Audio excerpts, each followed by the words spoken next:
A thunderous blast rips through the forest as a tiny beast crashes into the young adventurer, slamming him down and sending him skidding across the dirt. Through swirling smoke, a towering monster bird rockets forward, jaws snapping as he scrambles to stay upright. The creature rips its wings wide and bellows like thunder, towering over him as flying debris whirls through the air. Fear crashes through him as he fights to steady himself, gripping his companion with a death-like hold. A female warrior explodes forward and smashes the monster so hard it gets hurled backward. A violent crash rocks the ground as the cockatrice gets blasted out of the clearing, feathers and debris exploding through the air. The young adventurer froze in pure shock, clutching his slime buddy, because the monster crumpled with one brutal strike. Right before he can even catch his breath, a cocky, beast-eared woman drops in nearby and stares at the fallen creature like it's the most interesting thing in the world. Still blushing, he finally catches his breath and spills the whole story, half embarrassed, half relieved. Later, he strides down the road, wrestling with his weakness while his loyal partner stands right beside him. Beyond the river, the royal capital towers in all its glory,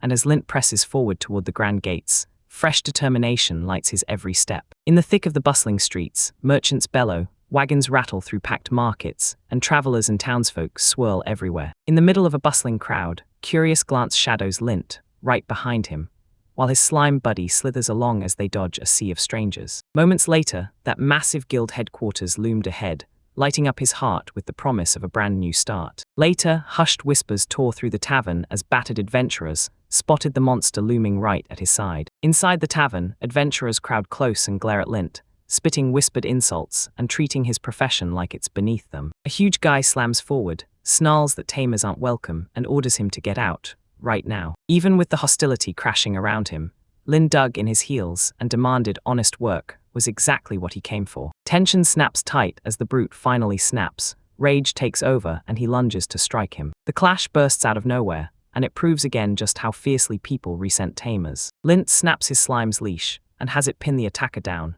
showing off that the only way tamers win is by commanding their monsters. The battered guy finally gives in, and the others rush in fast to calm everything down before it turns into a full-on disaster. Right after that, they raise their glasses, and the vibe flips instantly as the adventurers press him for answers about his work and those wild rumors swirling around him. Talk shifts fast, someone corners a captured cockatrice, and the whispers start flying about a terrifying A-rank power lurking behind it. Out there, the legendary lightning ballerina storms into view, and Lint just can't move. Her sheer presence hits him like a lightning strike. Lin makes the smart call to stay out of dangerous big-shot adventurers, then locks in on easy guild quests to rake in cash. Soon, he barrels straight into the city's sewer system, dead set on knocking out that basic extermination job fast. Down in the tunnels, swarms of rats come pouring in, yet he and his slime partner mow them down fast, wiping them out without breaking a sweat. Once the job's done, unease slams into him, and he realizes something way more powerful is looming nearby. Moments later, a hulking monster lunges out of the shadows,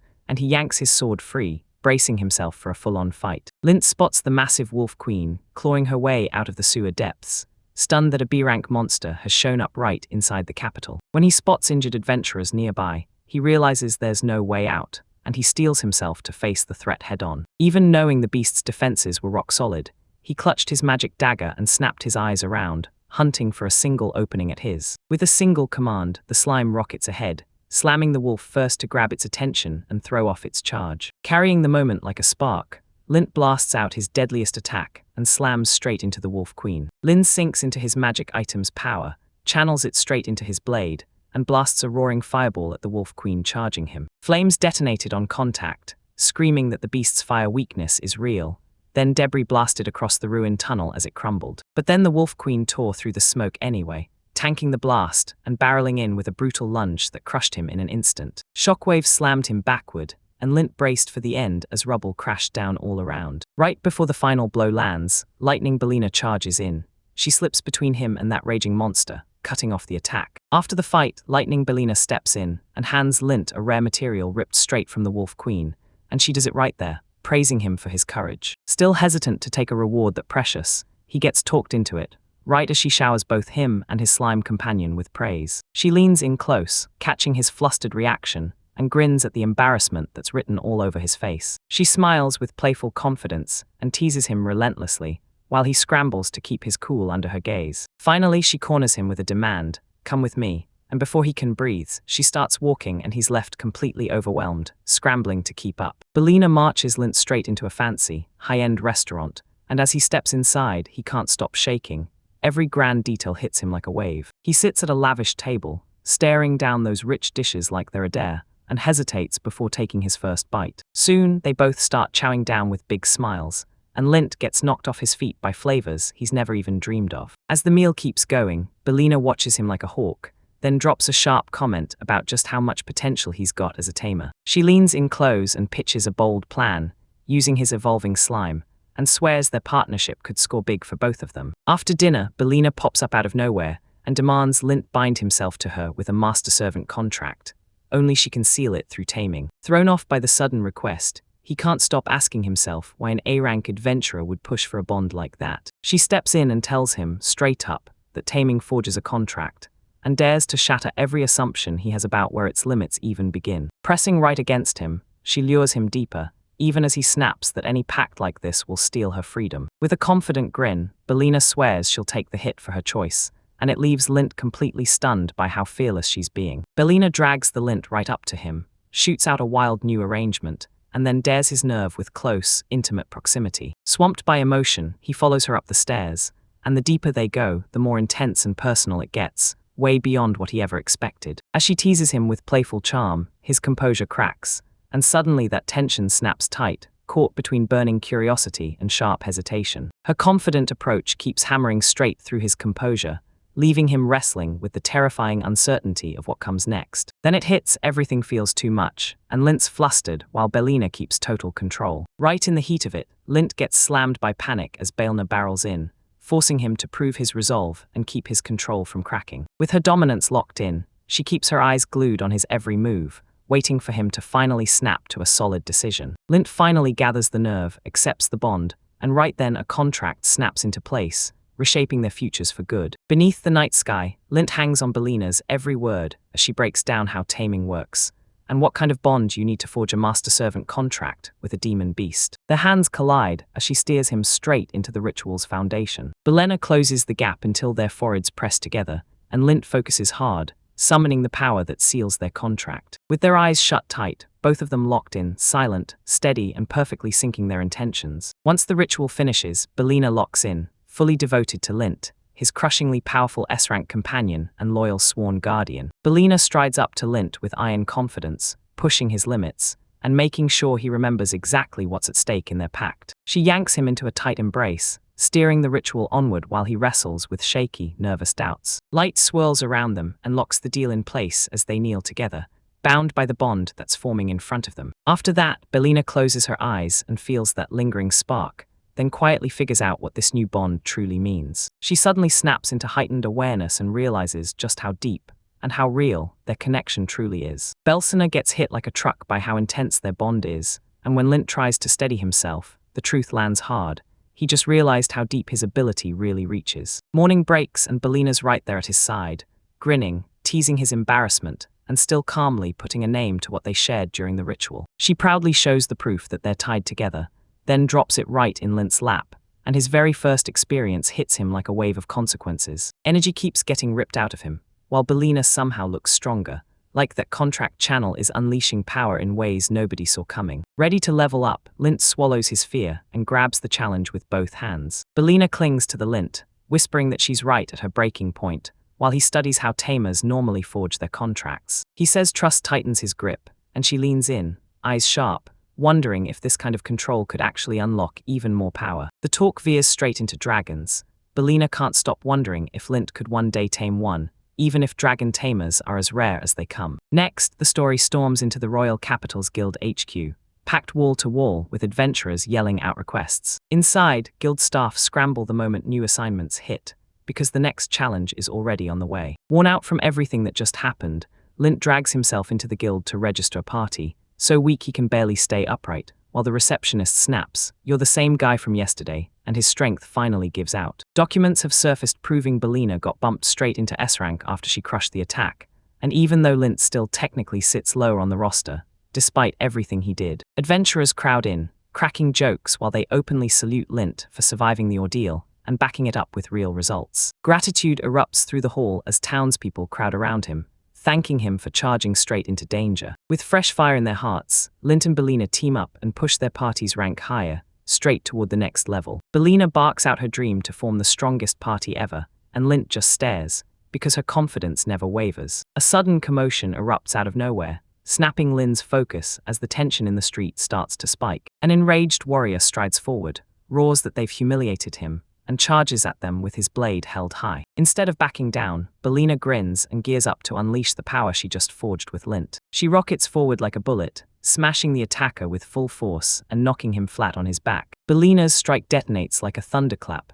blasting the attacker across the street and smashing the ground into rubble around him. So Lint just stands there, staring in pure disbelief, while Belina freezes solid, stunned by the sheer size of the power she's unleashed. A brutal realization hits her as the truth clicks. This blast wasn't planned at all. It was a runaway surge tearing loose through their connection. Still fighting to steady her breathing, she shoots the question, "Where next?" and snaps the whole moment back to their planned quest. With her playful confidence back, Belina grabs Lin's hand and pulls him forward, and they keep moving together. Belina rockets forward at top speed, yanking Lint along behind her as she smashes through every obstacle without ever easing up. Bystanders scatter in terror, and panic hits the streets as debris blasts through the air. Explosions blast through their path, blasting smoke and shredding debris into the sky while the ground bucks and trembles under the hit. Amid the chaos, Belina jolts forward and thrusts a finger ahead, and you can see her excitement spike as she locks onto something huge in the distance. Dead ahead sprawls a massive crater, choking with drifting smoke, and there, hidden in the haze, looks exactly like a dragon's nest, plus the next deadly mission staring them in the face. Belina feels the air burn with heat, like something terrifying is hiding just out of sight, while Lint weighs his chances of going head-to-head with a dragon even stronger. The ground rips open in front of them, rocks blasting into the air, then both of them lock eyes, because something massive is charging up from underneath. Arja Dragon smashes up through the shattered earth, its thunderous roar rattling everything around it, and leaving even the tiniest dust hanging in stunned silence. The enormous beast looms over the whole battlefield, and Lint scrambles to protect himself just as Belina starts gearing up to strike back. The dragon hurls a bone-crushing strike. Belina gets slammed backward and crashes hard. Belina steadied her stance after that brutal hit, determination sparking back in her eyes, even as the dragon's crushing power towered over her. Right behind her, Lint stares in pure shock as debris rains down, and the massive creature lurches forward with a crushing, earth-shaking force. With the dragon looming in front of her, Belina shoots her arm up and dares it head-on, refusing to back down. Sensing the opening, she shoves Lin to strike, while she keeps the creatures locked on her instead. The dragon eases its guard for a heartbeat, and Lin darts forward, ready to try taming it, no matter the danger. Lint slaps his hand on the dragon's head and fires off his ability. Then he locks in, watching the beast lower itself like it has no choice at all. The dragon stays frozen in place, cowed by fear and Belina's earlier smash, and that's exactly what lets the taming happen without a hitch. Once it's all done, Lint becomes a dragon tamer, and he's stunned at how effortlessly that bond clicks into place. Belina flashes a proud grin and tells him straight up, strength and courage are what made that victory possible. They raise a toast together, soaking in the win, and seeing it clearly.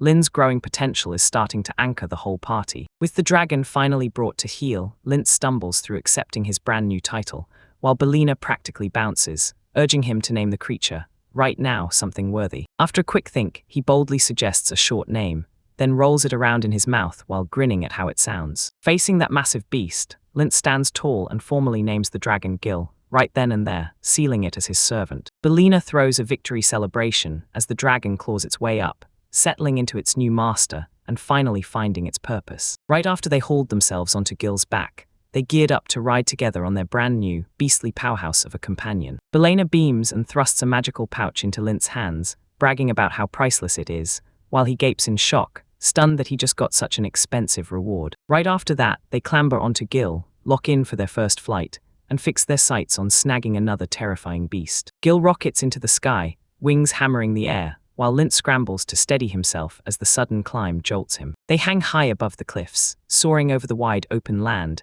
and leaving the ground so far below it feels unreal. As the wind howls past, Belina keeps her gaze steady, while Lint grips on tight, squirming into the swing of aerial travel. From high above, Belina nails their target. Then she dives out of Gil Medea, barking at Lint to get ready to tame them as they drop like a meteor. Gil matches her move, plunging down hard as Lin fights to stay upright during the sudden chase. A blast crashes toward Belina, and she slams herself forward through the shockwave, barely dragging her advance past the impact. She refuses to back down, snaps control back into her hands, and charges straight at the fleeing beast, dead set on stopping it. Belina times it perfectly, rockets in, grabs her target, and rips open a clean opening for Lint. Belina yanks Lint to tame the target fast, right as a savage blast detonates and slams him backward over the scorched earth. Even with the explosion ripping through the air, she plows ahead through the wreckage and choking heat, snarling refusal to let that creature slip away. Belina digs in and fights back. She snatches her footing, takes the next brutal strike head-on, then counters with raw force as Lint hovers in panic behind her. Flames spiral outward and twist the whole battlefield, as a terrifying giant begins to take shape right inside the firestorm. From a roaring wall of fire, a giant wolf tears its way into view, cloaked in flames, revealing a threat way bigger than anyone ever guessed. Staring down the Flame Emperor wolf, Belina clocks it as an S-rank spirit, and Lint snaps to action.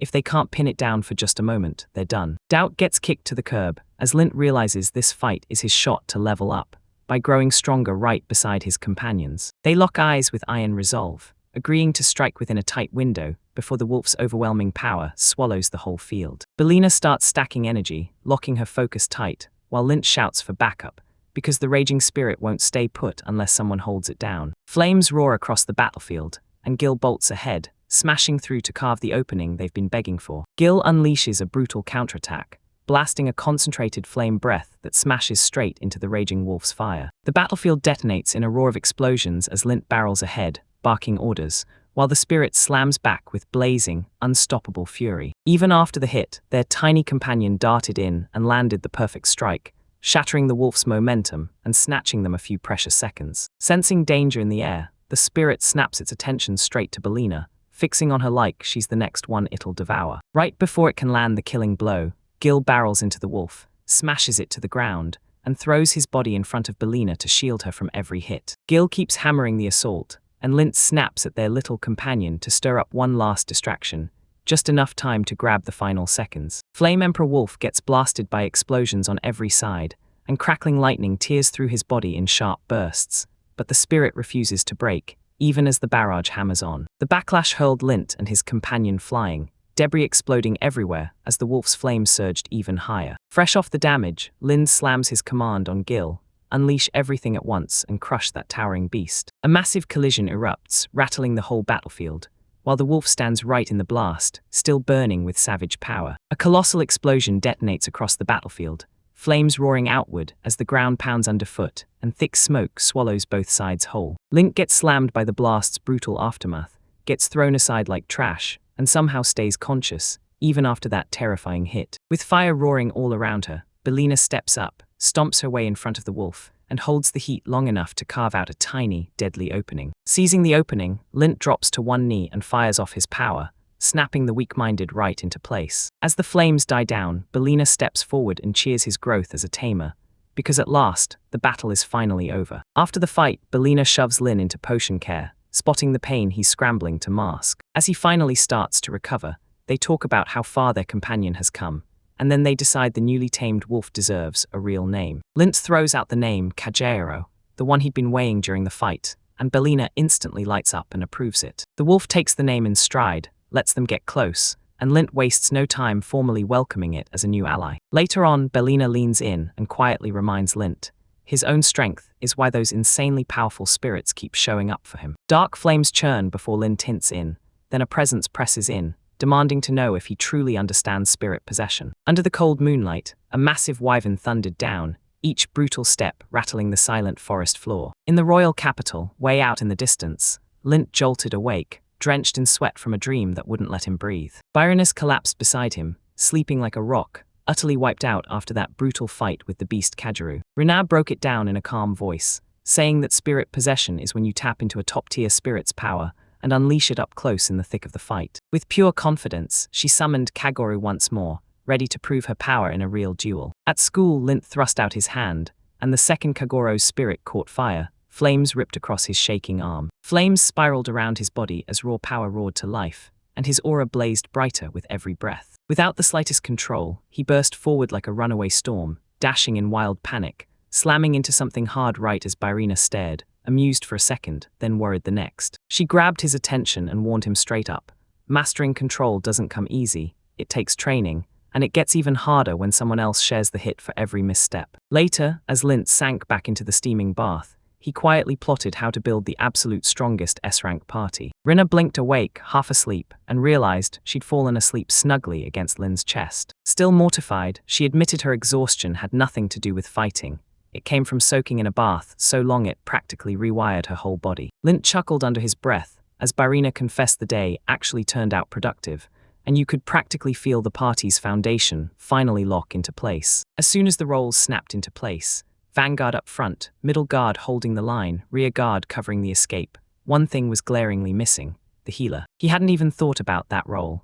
Then Byrona smirked like she already had the answers, basically letting it slip that she knew exactly who to call. Byronus pushed the idea of going to the Holy Mother for help, but the moment Lint heard it, he visibly started to shake with nerves. Her reputation as a divine authority sent panic spiraling, and everyone started imagining the worst. One wrong move and everything would fall apart. Kim's every step toward her looks only cranked up Lin's unease, while Byrona leaned in with sly, deliberate mischief. She skipped right up to him with a teasing grin, brushing off his protests as she kept needling him until his body betrayed him. What started as teasing turned into a tense, electric moment.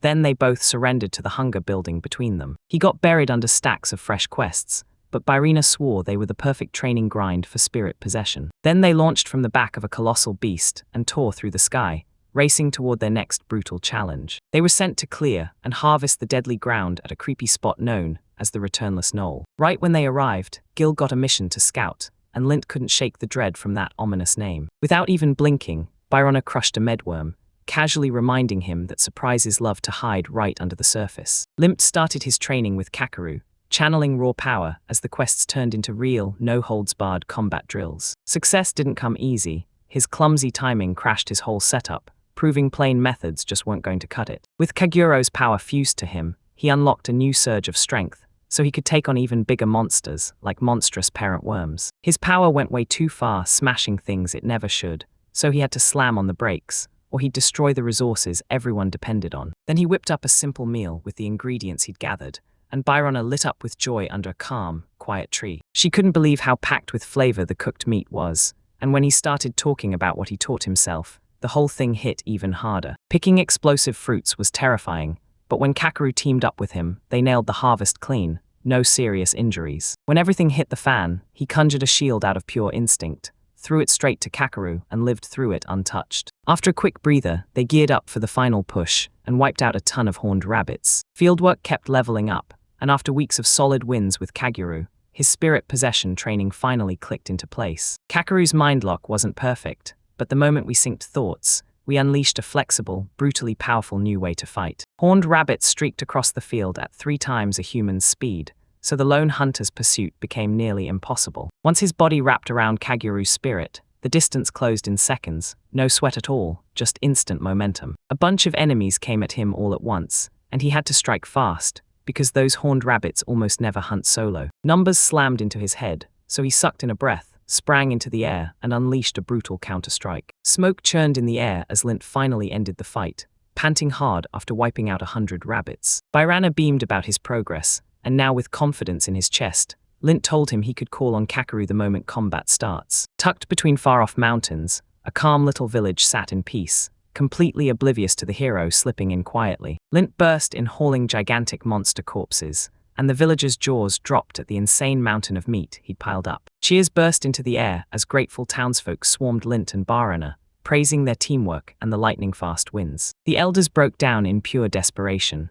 Those horned rabbits tore through the crops and slaughtered the livestock, and the losses piled up into brutal casualties. Lint pressed them for the truth about past help, and the villagers pointed to a strange man who'd shown up before him, no ties to anyone. Lint and Byrona spotted injured villagers fighting just to stay standing, and then a stranger stormed in, snatching at potions with pure rage, all while refusing to pay a single coin. That rude man jeered at Lint, bragged about his crew's connections, and laughed off the rabbit threat like it was nothing. The villagers spilled the shocking truth. They struck a trade deal with Wellmond, and threw their group in as the protection crew. Byrona blasted a warning about the breach, and the man snapped back, promising retaliation and insisting Wellman's authority still ruled the village. Recognition hit Byrona like a lightning bolt. He realized the man was an S-rank adventurer. Panic shattered him, and he crumpled to his knees begging for forgiveness. She slid a potion to him at a discount, then demanded he give a real, sincere apology for what he did earlier. He swallowed the potion, and the villagers gasped as every single wound snapped shut in an instant,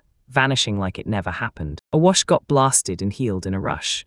Then he gushed about her power and dropped every last coin he had into her hands. Riding off on Dragonback, they stared at the truth. He'd ripped off the villagers while acting like a hero. Later, he sank into shame, drowning in debt as the cruel laughter of everyone who watched his downfall roll on. Night rolled in, but they weren't finished, so they raced to deliver the goods before they finally let themselves rest. They roll into the next town already itching for a hot bath, a warm meal, and right on the spot, pushing for a rank promotion. A raging officer slammed his fist on the desk and shut them down, calling their quest totally unacceptable. After Lin mopped up monsters and wiped the battlefield clean, the guild still demanded a first-hand test of his combat power. Barana snapped her fingers, and Lin's true power, Dragon Tamer, flashed into the light, but the clerk smirked like it was nothing more than a childish myth. She snapped out of sheer frustration, but the clerk cut her off fast, claiming lawless cases weren't their problem anymore. Instead of fighting back, Lint swallowed his pride and asked how he could earn a promotion, so they hit him with a test. But doubt still gnawed at him,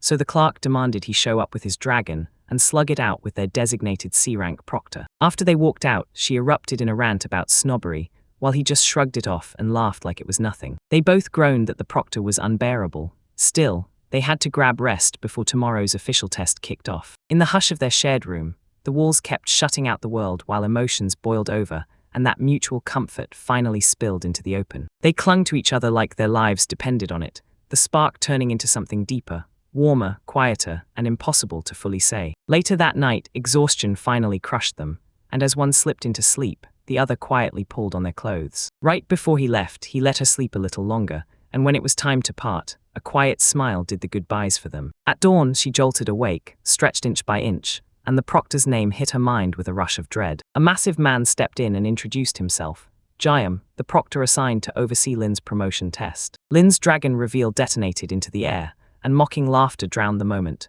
Jayam smirked and goaded him, itching to crush the so-called Tamer. Linz calmly stepped forward and demanded straight answers about the test rules before locking in the exact win condition. Even with objections flying, the examiner stamped the decision.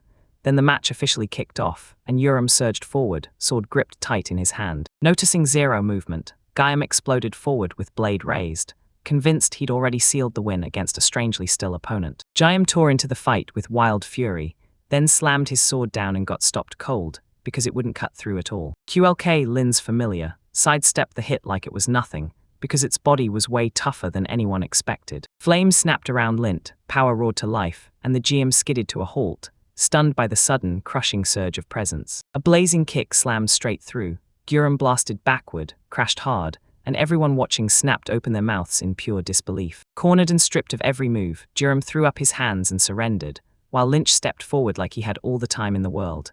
Then the examiner crumpled from pure, stunned disbelief. Durham got drenched in sweat and in seconds, threw up his hands as Lynch's skills landed him an instant promotion. Professor Burener showed up out of nowhere, and Guram was left reeling, while a mischievous girl clung to Lint like he was her whole world. Guram fought the rules with everything he had, but the girl snapped back hard, claiming she was one of Lin's familiars and making it clear she wouldn't back down. Panic flooded Myra's face as Guram crumpled behind her, knocked out cold by the cat girl's devastating power. The smoke finally vanished, and there they were, the dragons behind Lint, bursting in with a jaw-dropping heavyweight presence. Myra jolts at Lin's sudden appearance, and under his calm, unblinking gaze, her shock knocks her composure clean off. Myra and Juremba both bowed up and apologized, admitting Lin's a legit dragon tamer, and the kind that hits like a truck. Myra's cheeks burned as she fumbled over Lint's brand new guild card, confirming, right in front of him, that his rank was still C-rated. Mira begged for silence, terrified of what would happen next,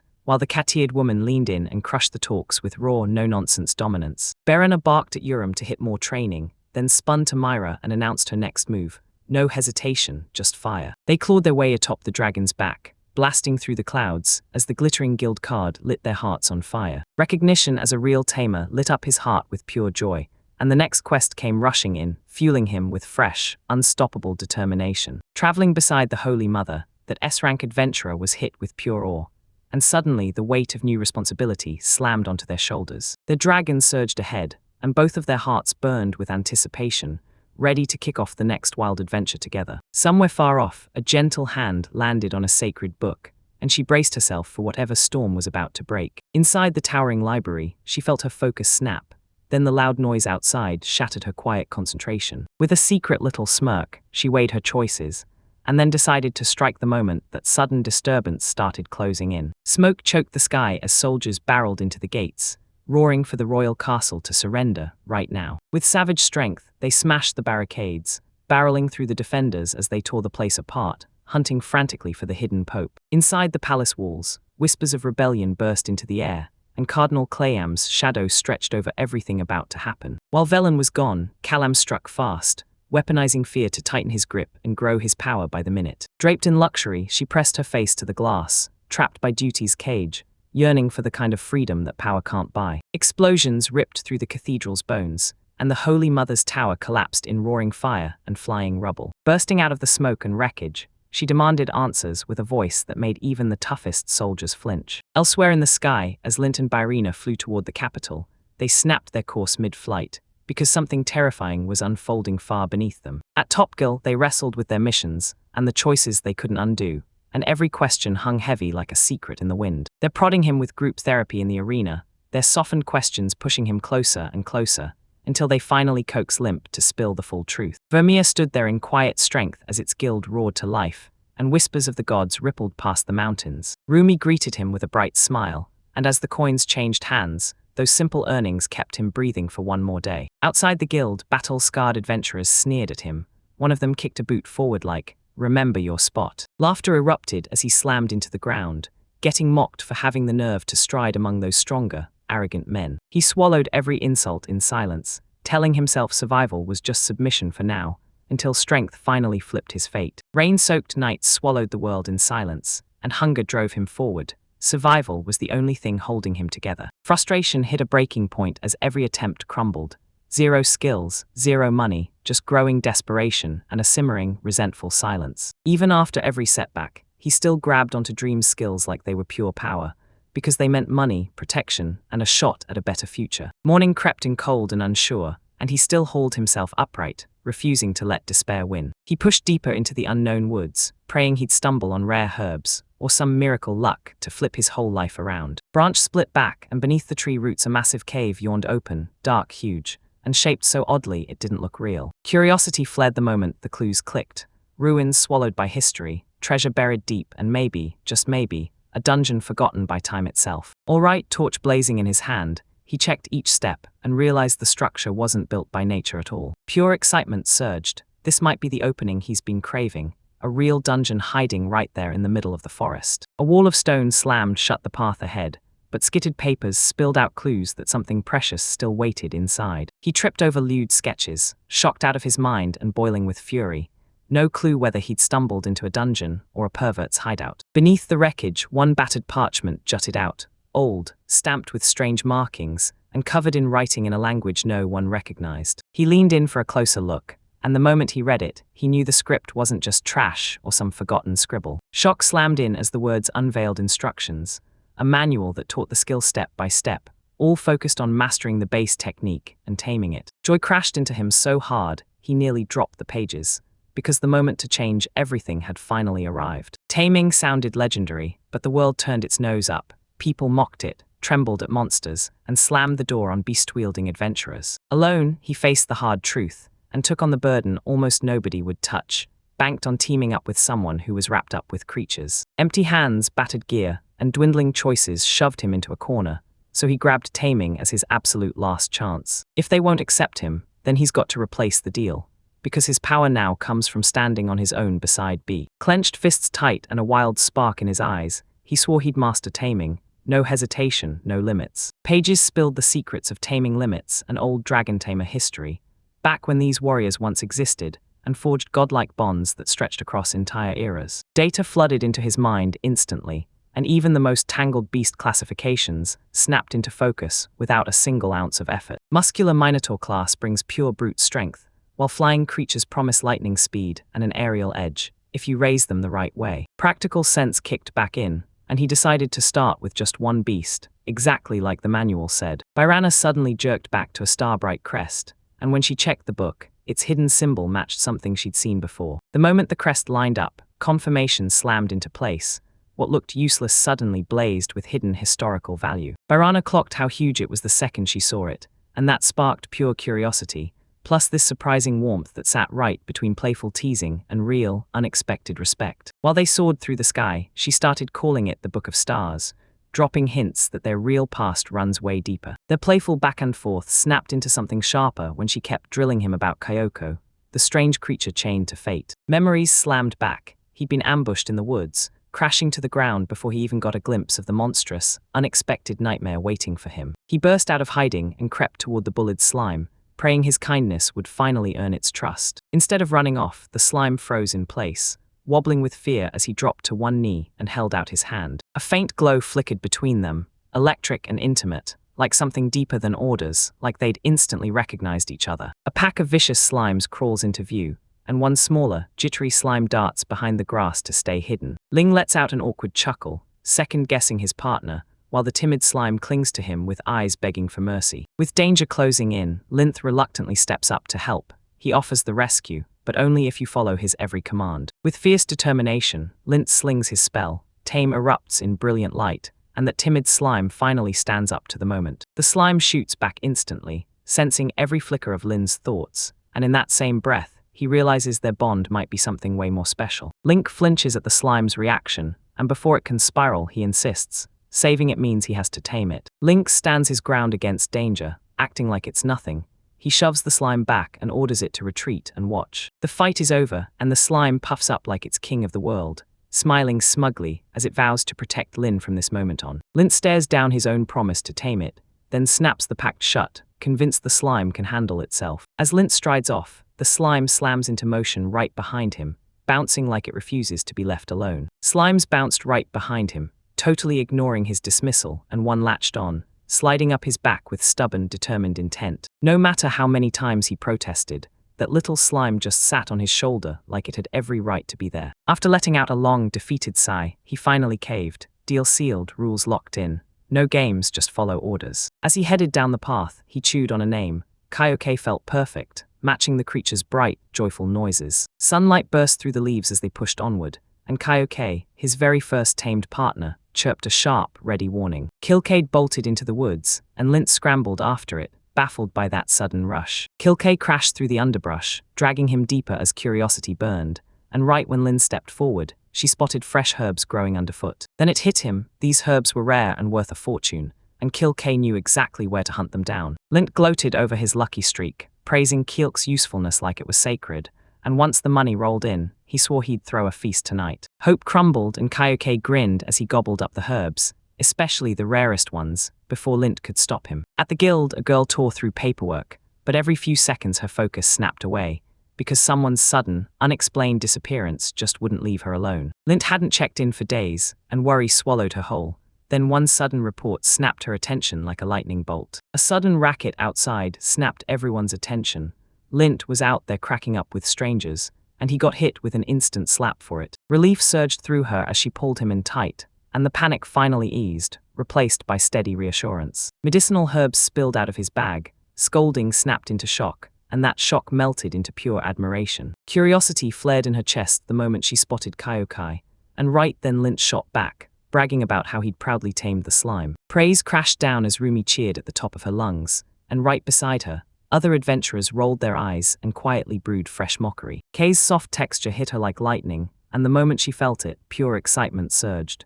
She couldn't wait, she shot her hand out to touch it. Gears started grinding up the tension as one thug jeered at Lindstrom and his companion, but Lindstrom kept his cool, swallowing every humiliating jab without flinching. Her reassurance hit like a warm light, her voice lifting his heart as she urged him onward, proud, steady, and full of hope. Rumi grabbed the herbs and slipped away, while that simmering jealousy from the nearby adventurers boiled like a rage right behind her. Right out of nowhere, Guild Bell's rank shot up, and Rumi practically screamed with victory, claiming Lin's discovery had finally earned them recognition. Pure excitement snapped onto his face.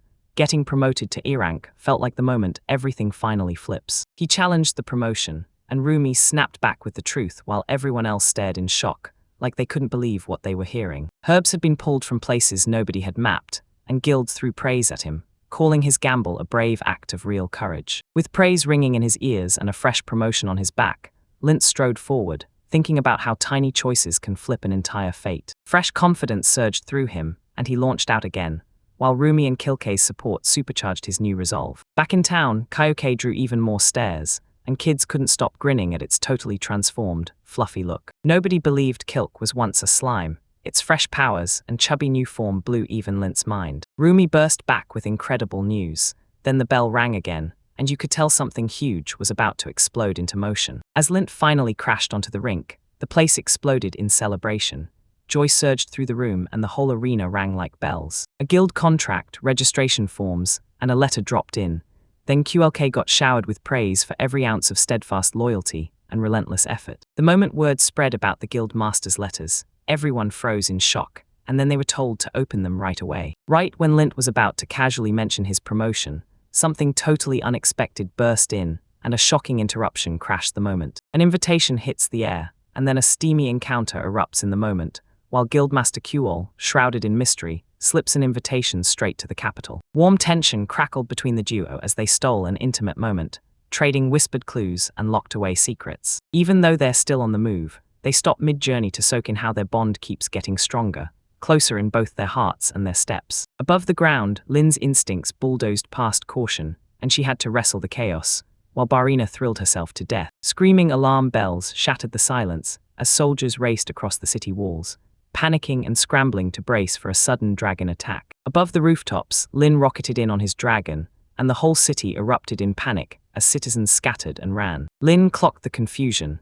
then tore into the details with Bairana as she stared down at the mobilized capital below. Virana launched off midair, diving straight at the guards, while Lin and Gil climbed upward, dodging a hail of arrows. Up in the shadows, Lin kept her cool and stared down like, who is Byrona about to reach inside the capital? Rena came back from the negotiations with a win in her eyes, and as smoke swirled in the clearing, Gil dropped down beside Lint. The second Byrena revealed Lin's identity as a legit, full-fledged dragon tamer.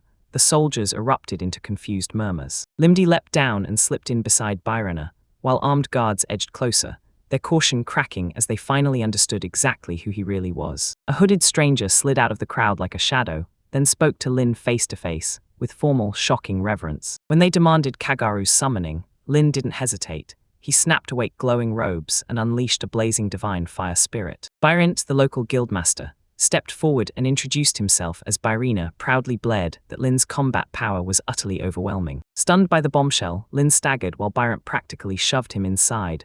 No explanations, no formalities, just straight into the danger. Down twisting hallways, they chased a torn trail straight toward a hushed chamber, praying it hid a secret from the past. Berana teased Lin for stalling, yanking him back to reality by reminding him she used to be an S-rank too, just like both of them. Once they were in, Barrent shoved them a seat and promised refreshments in space, saying they'd finally get down to business the right way. Inside Byron's chamber, hush-hush secrets of shady deals slithered through the air, trapped behind those fancy, luxury-lit walls. Tension finally cracked into jokes, and the moment Lint awkwardly fumbled the teasing, Berana snapped in and took control fast. Byrant flipped the whole vibe and dropped the bomb. Today's real headline was Lena Chaoliu, the Holy Mother. Byrant made it clear he was worried about Lily Stundland's condition, while he and the crew declared they'd rescue her, no matter what. Barana finally ripped off the mask. Lily wasn't just a stranger, she was her long-lost sister, an apprentice once trained by Guildmaster Barana. People started buzzing about what Lily's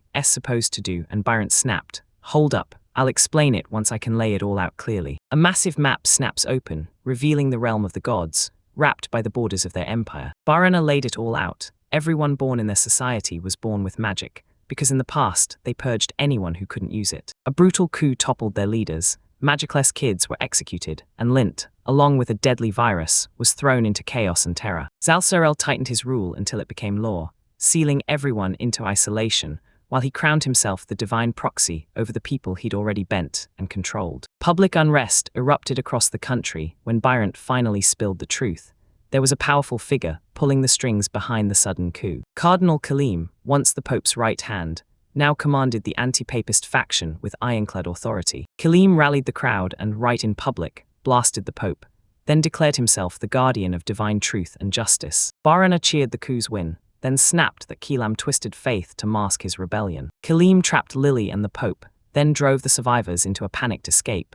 Barana rushed in to stop him. She laid out Lily's terrifying S-rank status, and warned that her enemies are already plotting to strip her of power. The Holy Mother's divine symbol was the ultimate stamp of legitimacy, so she became vital to both Kaleem and the Pope. Byrant warned that once the guild got involved, it could spark a full-blown war between magic factions and shatter the political order. To dodge the political blowback, Byrant quietly slipped a secret request to the guild and handed the whole mission off as unofficial. Lint froze for a second, then Byrant shoved 100 gold coins into the deal, and everyone's heads instantly spun with confusion over the exchange rate. Byrant dangled one last reward, finished the mission, and Lint could earn a promotion to a buy rank. Barana vowed she'd drag Lint along into this mess, even after her own warning about how brutal it would be. Right before they were set to leave, Berith snapped into their focus and warned them about a deadly obstacle they hadn't even thought to plan for yet. Valan, terror of the Dread Knights and the famed Dragon Slayer, waited for them on the road ahead, ready to strike. Under the soft moonlight, a quiet village sleeps, totally clueless as eerie. Glowing eyes peer from the shadows, watching every breath. Strange creatures creep in without a sound,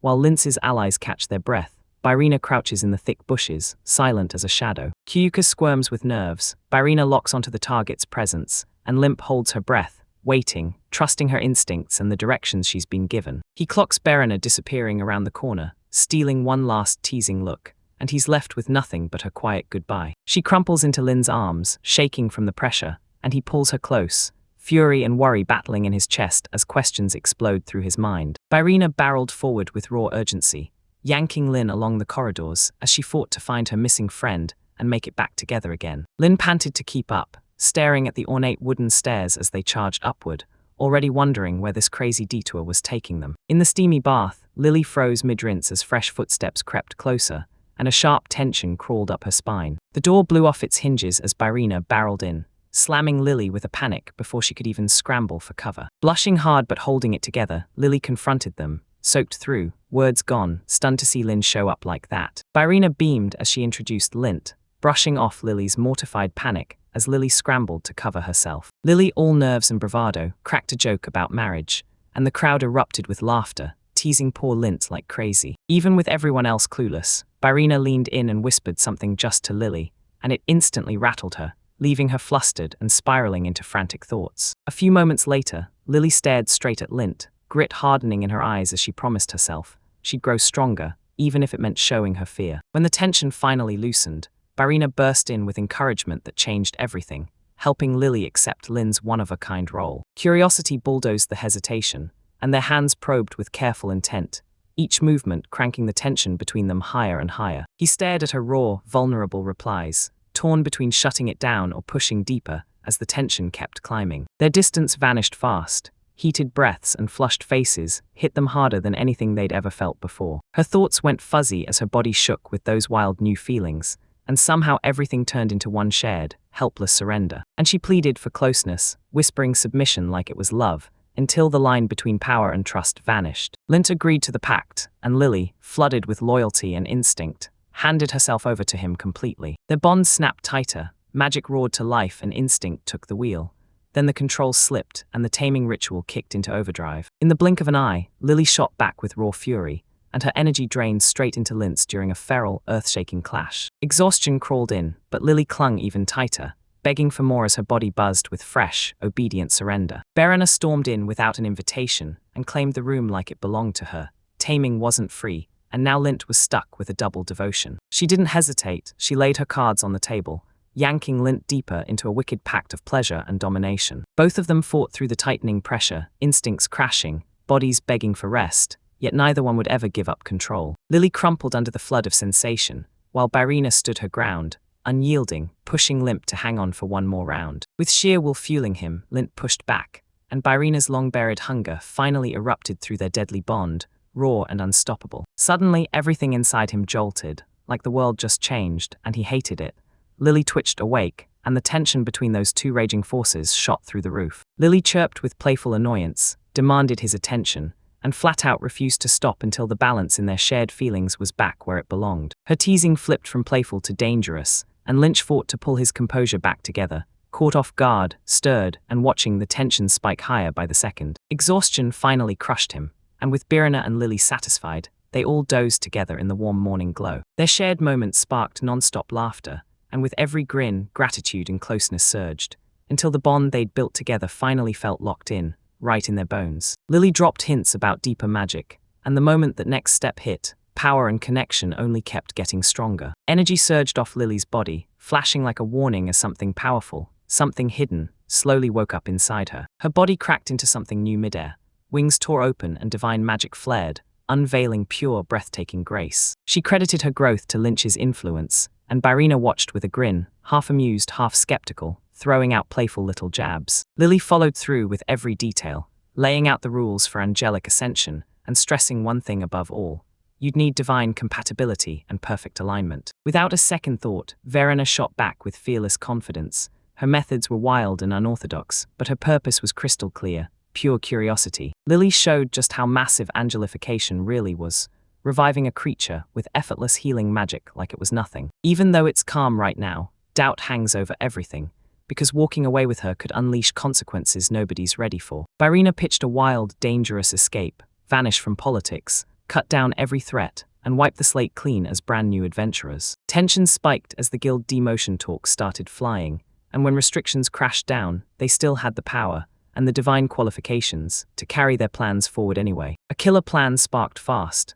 Snagging the Pope sounded daring as hell, but Lily couldn't shake the feeling it wouldn't change a thing. Tensions shot through the roof the moment Byrina demanded a full-on overthrow, political and religious power, right there and now. Instead of throwing punches, Lily burst in with a wild idea. She gleefully proposed elevating Lint as the new leader. Byrina latched onto the plan with pure excitement, pushing Lily to throw her divine reputation behind it. Lily tapped into pure logic and strategy, then saw it instantly.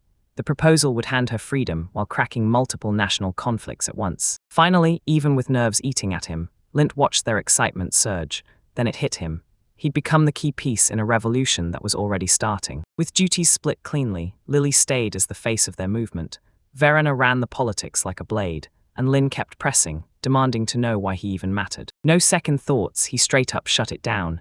His place wasn't above them, it was beside them, equal to them as a real partner. Even with exhaustion gnawing at him, he dove back into their rhythm, because once he trusted that connection, it would push him through the rest of this brutal night. Nightfall crashed in as chaos erupted. Cathedral guards screamed, fighting tooth and nail to keep the Pope safe from the danger closing in. The arena erupted the second his fists blazed through the fray, and the armored soldiers went flying on impact like shattered puppets. Without a second thought, she burst through the attackers and smashed into them, brutal hits dropping the knights like fragile wooden dolls. Lint stayed tucked in the cover, ice calm, because his healing was ready, and he knew they could charge into a reckless fight, fearless, with zero limits. After the fight, Lint finally got it. Velen's threat wasn't a bluff, because even the Pope started fearing her lurking nearby. Lily had a gut feeling Velen betrayed the Pope, because her sudden disappearance screamed that bigger political fires were already burning behind the scenes. Right before they could move, Dread Knights got slammed by Buren's enforcers.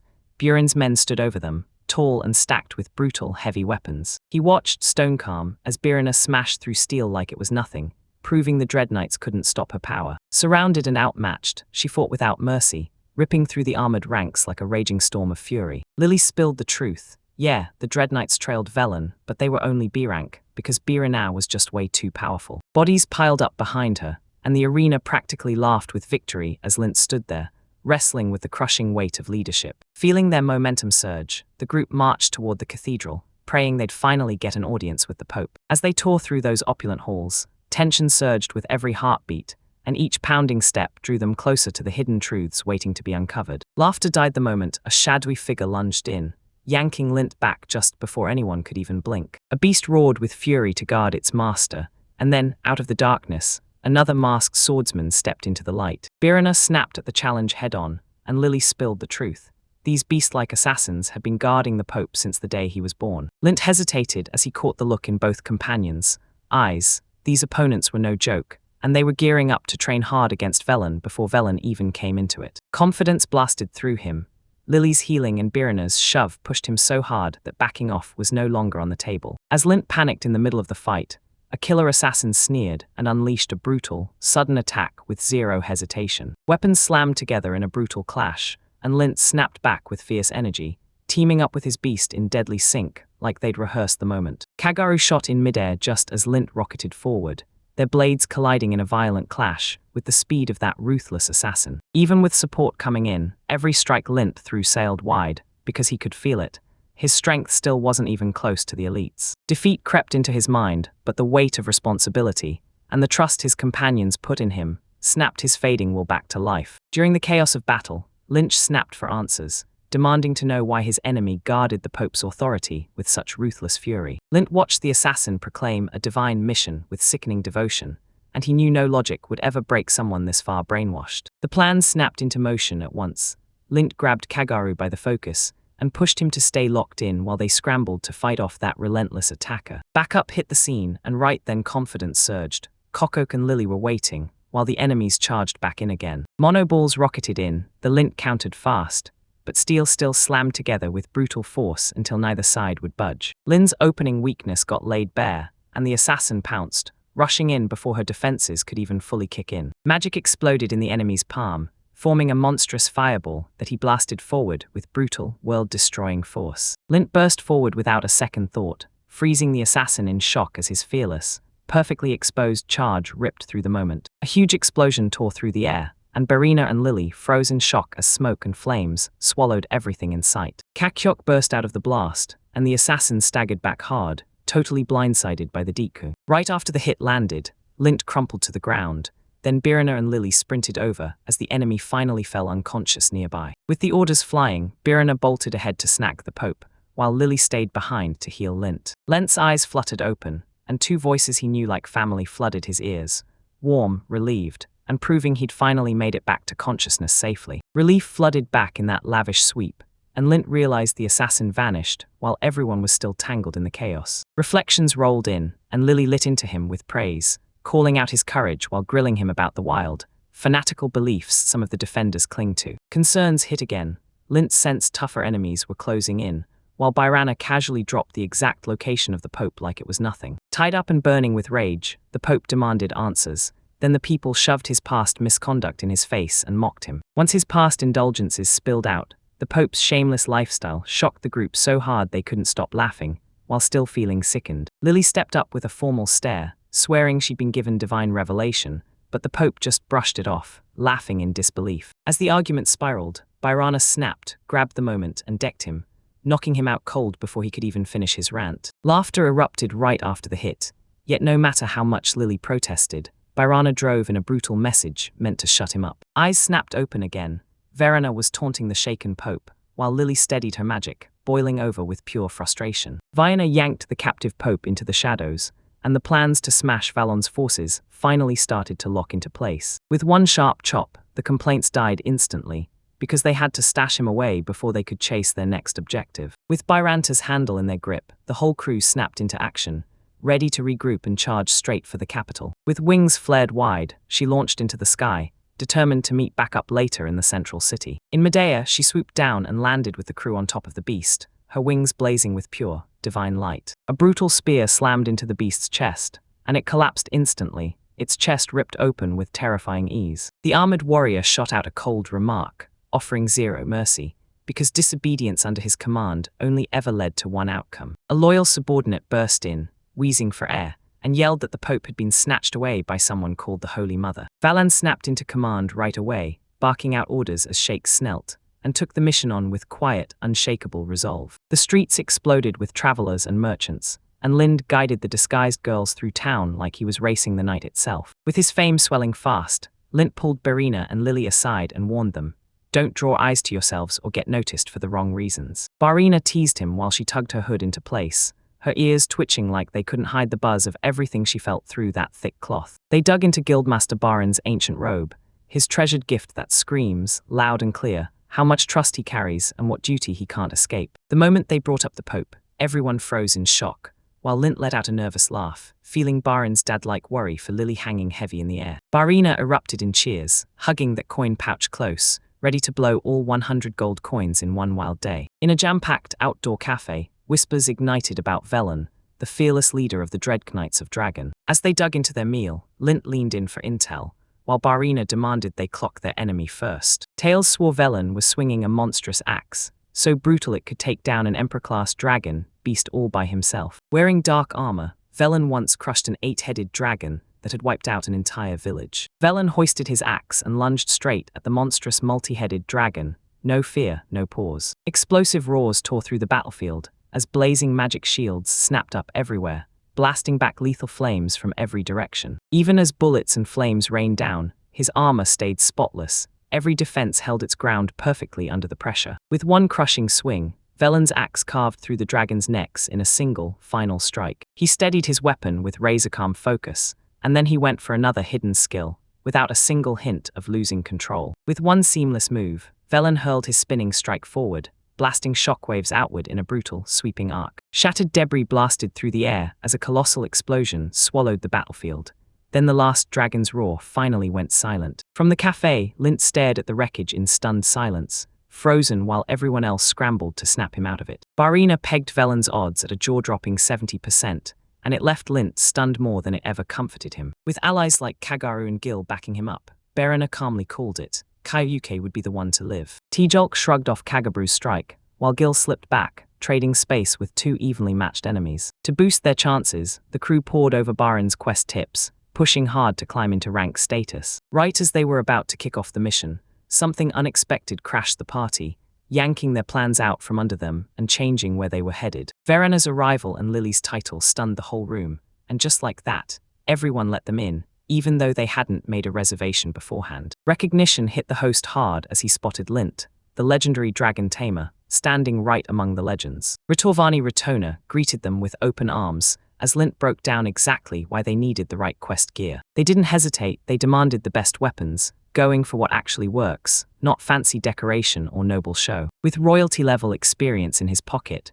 Ritter bragged about delivering top-tier service and rolled out a jaw-dropping arsenal of weapons. Every weapon came packed with a legend, blade after legendary sword, enchanted dagger after dagger, and bows reinforced to the core, all forged by famed artisans. Even though the gear cost a fortune, Lint went all in, bought every piece, and marched it straight into battle to see what it could really do. The merchant raved about Lin's status, but Lin brushed it off with humility, refusing the flattery and offering fair compensation instead. Berina tipped generously, and the shopkeeper snapped to attention, offering long-term service plus spells to keep everything maintained. A mysterious handle yanked everyone's eyes to it, unfinished, unclear, and yet weirdly irresistible the second they laid eyes on it. Forged by a legendary blacksmith, the item's real power stayed a mystery, because its design never got completed. Even with that handle's mystery, the Lint script somehow slid right into place on him, like it had been waiting for the moment to pick him. Even though it looked weird and out of place, that mysterious handle pulled everyone in. No weight, no blade, just pure mystery. Master Allen's unfinished masterpiece was packed with rare materials, stuff meant for a legendary staff or a blade that hadn't been forged yet. Even with doubts hanging in the air, that handle still felt like something important, so they snapped it away and pushed off straight for their next mission. The trees crackled, and then this massive creature burst into view. Lent locked eyes with it, heart pounding, ready to charge straight into the unknown. It was a giant Hercules beetle, so brutally strong it could square up with a tiny dragon and still hold its ground. After the training drill revealed the beetle had to be captured alive, Lint panicked and realized this wasn't just practice, it was a live test of survival. Even with the odds stacked against him, that training quest was custom-built to sharpen his real combat readiness. Berina pushed him to summon Kaguro the right way, driving him to master even more advanced familiar control. Kaguro burst out of a roaring blaze, and the moment Lin's voice hit, it answered in perfect, synchronized readiness. Both of them braced for the fight as the beast rumbled awake, sensing doom in the fox spirit's howl. Flames burst ahead as Kaguro lunged forward, taking Lin's signal like a command, just as the giant beetle dropped from above. Lightning ripped the sky as the monstrous insect struck, and Kagashiro, teeth bared, rage blazing, erupted in flames and blasted back with her counterattack. A roaring blaze beast slammed into him midair, smashing the monster down like a meteor. Then shockwaves ripped through the ground, and everything left behind went numb from the hit. Limp trudged up to the smoldering battlefield, stunned that every twisted plan had just crumbled, right before Kagashiro landed that one overwhelming strike. When Linth stumbled back to camp, Barana snapped that his wandering focus had drained their spirit possession. Lily urged them to trust deeper, knowing their bond forged their power, while Lint reimagined their twining like a tightrope, one move to strike, the next to guard. When her words hit Lint, everything shifted. His bond with Kagadosho cracked, because he couldn't see her as anything but equipment. Even with her spirit form, Kagadishu reflected on her quietly, knowing she wasn't just power, she was a companion worth trusting. Her embrace thawed Lin's spirit, reigniting his resolve, then a grin snapped onto his face as he was ready to wrap himself around Kagadosho once more. Another insect beast burst from the shadows, but Lint didn't flinch. He stood his ground, steady as stone, and shouted for the twining. Flames curled around Kagadosho as it fused with him, and their spirits clicked into perfect sync. No hesitation, no doubt, just unstoppable unity. Cogoted in tight circles, yanking the massive beetle's focus off him, as he dodged those crushing claws with frantic, airborne twists. Burana leaned in and reassured him with ice-cold confidence.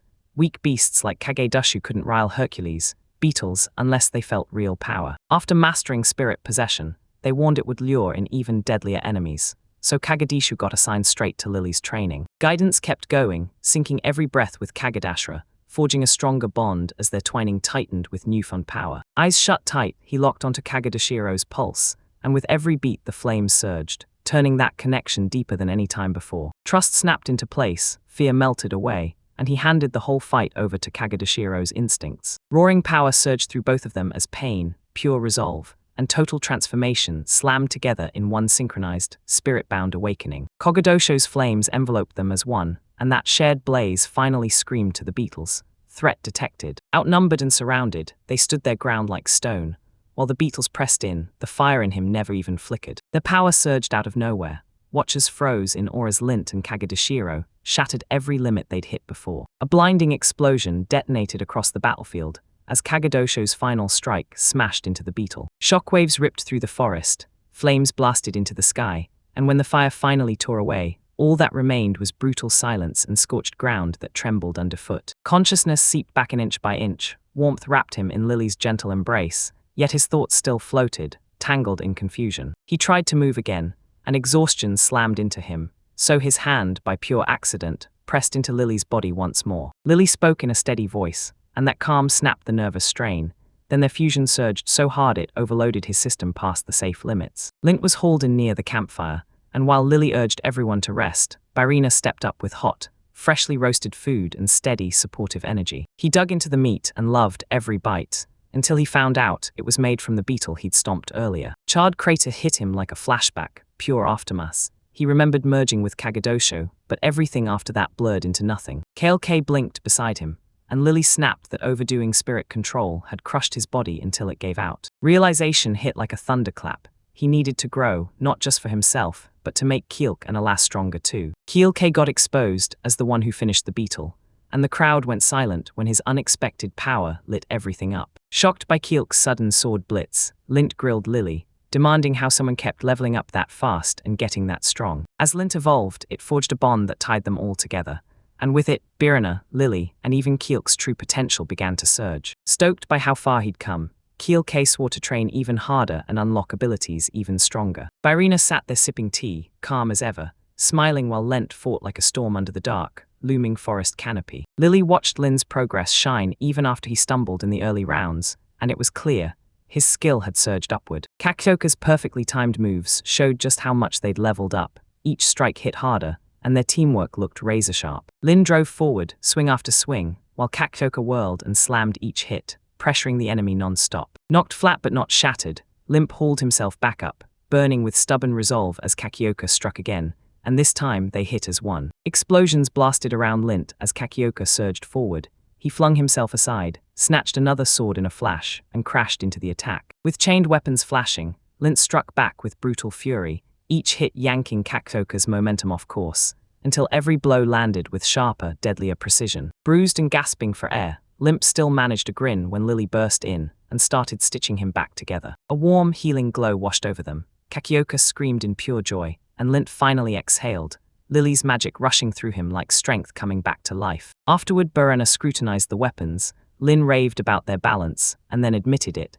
Kakyoka's raw strength came so close to crushing him. With a confident grin, Lint hoisted the heavy blade and tested weapon after weapon, feeling their power, their balance, and how perfectly they'd clicked together. While he tested its weight and feel, he grilled himself on one thing. Could it really land the same power as Velen's massive axe in a real fight? Byrina raised the unstable weapon core and warned Lint that it demanded total focus and flawless magic control. Lily stared hard at the mysterious handle, and when she finally cracked it open, it secretly hid a deadly powerful healing-type magical sword core. A hulking monster smashed through the trees like it owned the place, clocking them on sight and slamming Lin into a ready stance for the fight it came for. Kokogoro roared at his side as they launched forward, blade and flame crashing together into the beast's charge. Lin slammed into the monster's huge thrust, stopping it cold with a solid block and perfect positioning. They both burst back in, driving in with everything they had, sparks flying, when Lin's blade cut forward and the ground exploded beneath them. Momentum slammed him under the creature's belly. Dust erupted as its legs thrashed like crazy, driving him. Everyone stared in disbelief as Lin finally stood triumphant, and the moment he earned his rank, the crowd erupted in cheers around him. Their win over the beast was a huge breakthrough. Its still intact body was perfect for the delivery. Lily didn't just brag, she showed off her terrifying strength, and that armored shell of hers set the bar for a rank qualification. Side by side, they stared at the result, finally seeing it. Raw strength wasn't the whole story, because it was preparation that forged their win. Plans snapped into place fast, and before anyone could blink, supplies disappeared into magic pouches while the team argued their next destination. Burana pushed ahead back to Fromere, and Lin immediately snapped. Why did she care so much about his hometown's trade? Fort and Lily teased what's next, hinting that Lin had carved out a permanent base to rest up and grow strong. The teasing embrace hit him hard, and even though he tried to stay cool, he admitted, quietly, that their ideas matched the exact desire he'd never dared to say out loud. Wild beasts caught the wrong kind of danger in the air. Then deep rumblings rattled the forest, and instinct screamed at them to flee before it got closer. A colossal dragon tore across the sky, its eyes fixed on Fremia, Lin's far-off hometown. Barina practically buzzed with excitement as he wandered the sideline, and Lily teased him softly while he brushed off his origins. They pushed into broken ruins beneath a lone tree, and Barina froze in shock, because this place was once Lin's childhood home. Lynx fought to defend his past, and though other adventurers recoiled from him, it was the brutal need to survive that forged the kid he became. He unveiled Kaioke as a one-of-a-kind solo companion he'd forged through years of brutal cold, where survival depended on it. In that wrecked little shack, Link remembered cold nights, meager meals, and how Keelk's warmth kept him alive when the world went cruel. Barina leaned in and hissed a shocking secret into Lin's ear, trying to soothe him the only way she knew how. Lily stared at their back and forth, like she'd just spotted a mess that needed fixing, totally oblivious to the private conversation that happened moments ago. Shocked by the misunderstanding, Lint panicked and demanded they find a place to stay, refusing to let Lily clean outside. Without warning, Lily snapped into a chant, eyes shut tight, arms lifted high in a sacred pose. A brutal surge detonated around her. Lint and Keelk shot skyward and got snatched up into the black. Shock slammed through Lint as rubble blasted into the air, and magical force ripped the ground beneath everything, confusion spreading like wildfire. Chunks of earth shot up way too high, and Berena scrambled, panic rising as the ground slipped farther away. Massive roots tore through the ground, ripping upward as the shaking got worse and debris rained down from above. From the dirt, brutal jagged spires blasted upward, roots and cracked stone fusing together into a towering, monstrous nightmare. Dust exploded outward, trees groaned and bent under the crushing force, and then boom, a massive building shot into existence right in front of everyone. Barina stared in awe at the change, and Lily snapped it into focus. This was resurrection-type construction, magic put to work, plain and practical. Gil burst down from the skies with his wings spread wide, and Berena waved back, staring, hoping she'd recognize their home. Gil's preparations were finally done. Now a soft bed waited for her right, beside the brand-new stone house. Cheerful screams bounced through the mansion as Berena shot down the rail, bursting with pure, wild energy. Every detail lined up flawlessly down the hall, and Berena shot forward with pure excitement to get to the bedroom area. Those huge, airy rooms blew everyone away. Keeping it going sounded brutal, but they all agreed to muscle through for now. Barina sprang onto the bed to test how fluffy it felt, and right on cue, Lint dumped down behind her like it had a mind of its own. Tensions snap in an instant. Lily and Barana pounce on the Lint, smothering it with sudden affection and wild, tangled intimacy. Curiosity crackled in their veins as Lily and Berena marched toward the crystal wall bath chamber, leading the Lint right with them. Steam swirled in the air as, through the fogged glass, both women teased him with playful smiles, watching his discomfort grow. Flirtation hit a whole new level. Berena pushed every limit, urged Lily to come closer, and suddenly the air between them crackled with heat. As hesitation melted away, embarrassment flared, and Lily answered shyly, totally swallowed by the moment's crushing attention. Nervous energy surged in his chest, and he wavered between holding back and going in. Then he finally stepped forward toward them. Steam soaked into their skin as tension snapped tight. Then closeness erupted into something wild and way too overwhelming. Trapped on both sides, Lynch fought to keep control as desire spiraled into a helpless surrender. Lily pressed in even harder, smiling like she owned Lynn's flaw, and Lynn's balance started to spiral out of control. Then Berena stepped in and poured gasoline on the chaos. With all eyes crashing down on him, Lynch barely got a word out, because the two women bulldozed straight through his last shred of resistance. His strength crumbled into gasps and shuttered breaths, and the women reveled in their dominance while satisfaction lingered. Lily invited Lynch with unshakable confidence, offering herself without a second thought, and it totally lit a brand new kind of curiosity in him. Her teasing kept racking him up, but somehow it only made everything feel more real, because in the middle of the push and pull, vulnerability slipped out like the truth she couldn't hide. Right when Lily let her guard down, her composure cracked, flooded by wild sensations she couldn't rein in. Pressure crushed in with every move, her breath turned ragged, and Lily finally gave in as the intensity surged higher and higher. Before anyone even had time to breathe, Barana swept in and snatched him back with possessive force, taking control while Lily Gast barely managed to steady herself. Verena threw all her pride to the wind and stepped forward, daring Lynch to shove past her limits and shatter every expectation. Pressure cranked up the moment Lily burst in,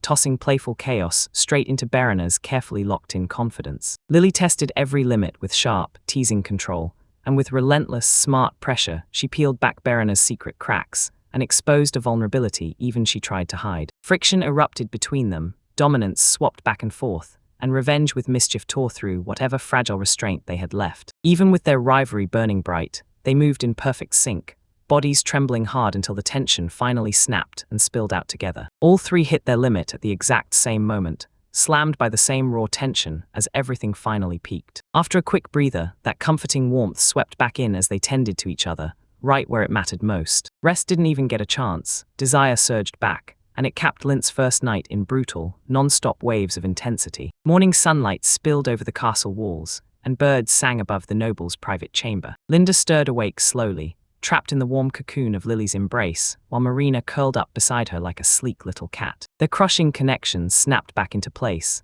and that exhausting night of raw passion burned away every trace of hunger and sleep. Lily's pure innocence hid a fierce hunger, and now Lynch finally understood why everyone whispered that she was holy. Barina lurched out of nowhere, yanking Lyn's focus to pieces, while Lily clung even tighter, refusing to let go of her morning warmth. Without warning, Barina snapped into action on pure instinct, jolting the Lynch awake with a shockingly bold move before she'd even fully opened her eyes. Later, she proudly set forest eggs on the table, and they all defended their wild, unorthodox breakfast choices like a team. Lynch cheerfully cooked for both women, masking his exhaustion with jokes about their laughably small stash of ingredients. The girls fire back with teasing, shutting down his culinary skills, while cackling at every muttered word he blurts out. When they finally clocked how huge the mansion was, they decided to bring in staff to run the daily chores and keep everyone safe. Lily pictured her dream garden bursting to life, and she pushed hard for a top-notch gardener to transform the whole estate. Barina pointed them to a housekeeper she trusted,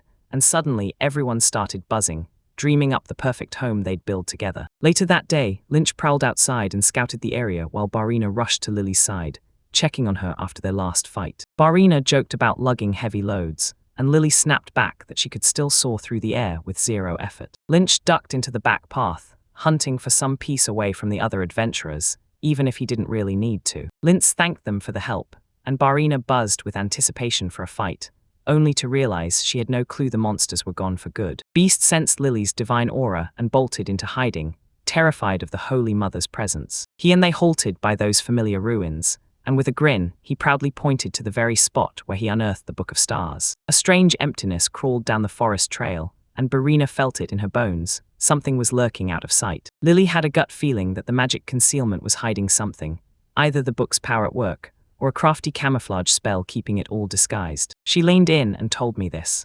Only the one the Book of Stars has picked can hear the resonance that reveals the secret entrances hidden all around. They creeped toward the cavern, eyes sharp and hearts racing, because that ruin's pitch-black passage could hide anything. Magical light burst along the ground, lighting the way and proving the ancient cave was empty.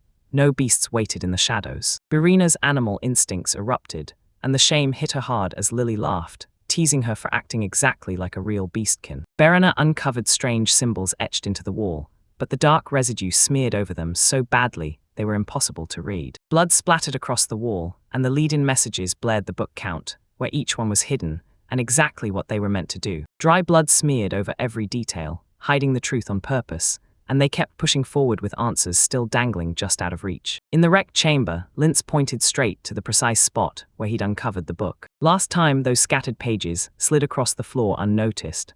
Now they're sprinting to scoop up every scrap and stitch the fragments into one place. Lintz's alarm blared the second that sketchy content popped up. Some pages were packed with lewd material, and everyone got blindsided. Piles of pages stacked up so high they almost toppled, and Lynx's curiosity hit instantly. No questions, just dive in and start reading right away. Borna slammed a dynamite fruit onto the scene, and Lint froze in shock, because he'd been burned before and knew exactly how deadly it could be. With fast, practiced swings, she sliced that volatile fruit like a pro, then showed the pieces off with fearless pride. Lily couldn't stop admiring the perfect symmetry, and Berena shot back at the praise with her usual blunt, flustered reaction, like she was trying to swat compliments out of the air. Buried in the notes were ideas Lynn knew and fresh training plans that instantly lit up his curiosity. Even though Berena and Lily had their own copies, they still couldn't make heads or tails of Lynn's version of the book. Verena clutched the fighting book, while Lily gripped the healing one. Each version felt totally different. Lily laid out compatibility theory, and only the people the book chose could unlock its real, secret meaning. Lint realized he'd been missing pages all along, and suddenly his big discovery felt less like genius and more like fate pulling the strings. Clues were scattered across the ruins, hinting other souls had been there before, and it meant even more secrets were still buried, waiting to be uncovered. Night rolled in, and Lynx cut his research short, planning to think it all through after tomorrow's quest. Far away in the capital, a guild agent sprinted through palace halls and handed their finished report to command. Lord Barin snatched up the findings, eyes blazing with curiosity over what the Book of Stars might unleash. Beast's movement suddenly crashed near the forest, like something terrifying just walked in, and everyone's whispering that it might be Vylon again. Lynx's progress lit up the report, and Barin braced himself to tell Lily, counting on her crew to answer fast. Lord Barim demands that Lint train harder, proving himself as a tamer until he's finally strong enough to come back to him. Their new mission was brutal: steal a jewel from the Red Ant Queen's fortress of a nest, where every inch was packed with guards. Barana made it clear that Ronan's group, if they teamed up, could turn lethal. Then she cranked the quest's danger way higher. Lintz's hands shook as he tried to tame the ant, unsure how to win its trust right away. Suddenly, Lintz got slammed. Hundreds of ant minds surged together and crashed into his consciousness all at once. Barina's brutal opening strike battered the ants into submission, and that's when Lentz seized control and started taming the whole swarm. With pure confidence, Lintz leaned in and demanded the queen hand over her red jewel, promising colony protection only if she complied. Suddenly, the monstrous ant queen stormed out of the shadows, massive, unstoppable, and the tavern went deadly silent. With a deep bow, she slid the precious jewel to Lint, fully trusting that his strength would honor their promise. With the rainbow crystal clutched in his hand, Lent finished his very first group taming, and the instant he did, legendary status came raining down on him. After frying in the desert heat, the crew stumbled on an oasis and plunged their exhausted bodies into cool relief. While they were bathing, playful teasing snapped into something intense, and the closeness between them whipped the tension higher and higher. The girl made the first move, pulling him in until the easy calm turned into something way more intimate. Overwhelmed by the heat and the weight of it all, his control snapped, and that was the moment their encounter erupted into release. Just before he could recover, a sudden whirlwind ripped him away and slammed him straight into the next chaotic, unpredictable quest zone. While the girls huddled under their blankets, Link barreled into the freezing storm, trembling in his thin little cloak. Shivering under the blizzard's fury, he dug in and readied himself for the fight, because this quest wouldn't forgive anyone who couldn't adapt on the fly. With his allies frozen or barely standing, he dug deep and unleashed an inner strength that filled the gap. Gadru and his loyal ice wolf both shivered as the cold bit hard. Then enemies slipped out of the shadows. Crowded by vicious ice wolves on every side, Lint had no choice. He had to face them alone, with nobody coming to help. Flames roared around him as he barreled ahead, smashing into ice wolves in a savage, no-holds-barred brawl. One wrong, too violent strike could wreck the mount, so every move had to land with razor-sharp precision in the chaos. Hard hits thundered in, but his grip slipped, and pure brute strength just couldn't finish the job cleanly. He kept his footing under crushing pressure, somehow staying steady while vicious beasts closed in and brutal cold tried to freeze him solid. Even when the cold crushed his power, experience and spirit possession kept the fight alive in him as he battled on beside Kagaburu. Weapons hit the ground as he snapped into a new plan, realizing brute force could shatter the very prize he was trying to take. Facing the deadliest wolf, he planted his feet, clenched his resolve, and watched flames surge up like a promise. Hand to hand, no backing down. With one decisive strike, The blow landed clean and the beast crumpled unconscious, its precious icy pelt left completely unscathed. Relief crashed in right after victory as the teammates exploded into celebration, while the downed wolf twitched and gave up, no more fight left in it. The praise hit him non-stop for his tight control and razor coordination, especially how he commanded the firewolf. After tearing through brutal quests, his confidence exploded, and now even legendary monsters like Velen felt like they were finally within his grasp. Encouragement hit from every direction, but disbelief still clung to him, while the pressure to be great skyrocketed in the blink of an eye. Yeah, right before the next fight even sparked, they threw warmth to the top of the list, and their companions swore they'd keep each other steady with real care and unwavering loyalty. Inside the shelter, they clung together and heat spread between them as trust and shared hardship melted every boundary. Their bond snapped into place through touch, proving strength wasn't only for fighting, it was for standing together, heart to heart. With the tension finally breaking and everyone pumped, determination snapped into place, ready to smash Velen's threat head-on. With Skyward roaring under them and Dragonback carrying their charge, they set their sights on battle and pushed straight for Dreadknight Velen's stronghold ahead. Darkwood's armored figures braced for the clash everyone feared, sensing a deadly dragon Tamer closing in with ally right beside him. Under the moonlit sky, they plotted in secret, because once those enemies were captured, they'd become weapons for someone way more terrifying. The forest went dead quiet, no sounds, no movement, just orders whispered in the dark. It's time to strike. Suspicion swelled as every forest creature fell mute, wrapped in a chilling calm, because something dangerous was closing in. Their position was already exposed. Then the enemy surged forward, and they had to rethink their move on that tight, brutal stretch of ground. Once they clocked that Velen was a dragon slayer, they shoved Gil away from any fight and put safety first. Explosions detonated through the trees, blasting shockwaves as the fight erupted out of nowhere, brutal, loud, and utterly merciless. A massive blast detonated, tearing across the battlefield and hurling allies through the air in that brutal shockwave. Rage flared in the warrior as he blasted Velen's ambush, standing tall right beside his blazing companion wolf. Lily blared a warning about Velen's dark play, poison on the air, ambushes in the dark, and black magic as his feared weapons in brutal warfare. A blazing silhouette tore through the chaos as Velen stepped out, roaring that this battlefield deserved not one, but two S-rank warriors. His black armor throbbed with deadly intent. Velen wasn't playing around, because that murder-charged aura crashed down on everything and left no doubt. Staring down that colossal axe, fear surged in his chest, but he refused to back away. This fight had to happen, no matter what. Velen stopped the rescue cold the second they tried. He recognized that familiar presence instantly. With the weapons finally dropping, Velen froze in silence, just staring at the calm, smiling Holy Mother like he couldn't even breathe. She slipped off her helmet with graceful poise, then apologized, bowing like she just broke the sacred rules of combat. Shock ripped through the air as Velen stepped into view, elven warrior, calm on the surface, resolute in every fiber. Questions snapped into tension. People doubted her gender, but the second her power flared, it shut every assumption down for good. Explosions tore open the battlefield as magical blasts shredded the stone.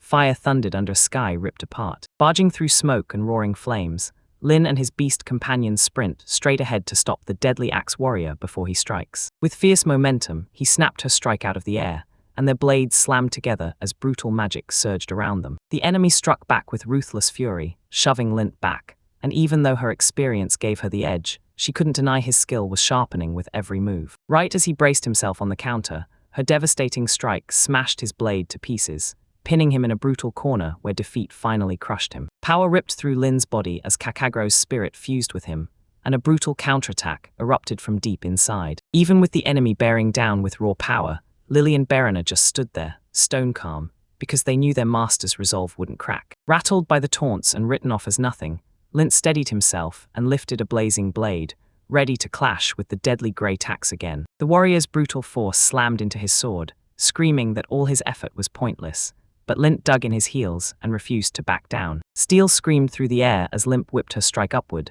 swinging straight into her crushing power. Steel screamed again, and her non-stop swings shoved Lint into full defense, driving him back with brutal force. Momentum snapped the other way. She whipped in a sudden kick, blasting Lint into the rubble without a second thought. Dust exploded as he slammed down, yanking the sword back into his grip at the last second, and choking on air as her speed hit him again. She surged forward with murderous intent, taunting his blade like it was nothing, and vowed that her battle-hardened power would end him for good. Energy roared as a killing blow came down, detonating with a violent blast that swallowed her in a vicious counter-strike. As the smoke finally drifted away, Lily and Barana rushed forward, their voices cracking as they stared at the fallen Tamer with pure worry. Lint burst out of the rubble, shielded by Kakabro's aura, and a tiny creature bolted beside him as he charged forward. A faint flicker snapped the enemy's focus, while roaring magical blasts covered the real trap lurking in the move. It blasted forward, detonating midair, smashing force outward in every direction and ripping the enemy's stance apart. Mid-battle chaos tore her focus apart, and the truth hit her too late.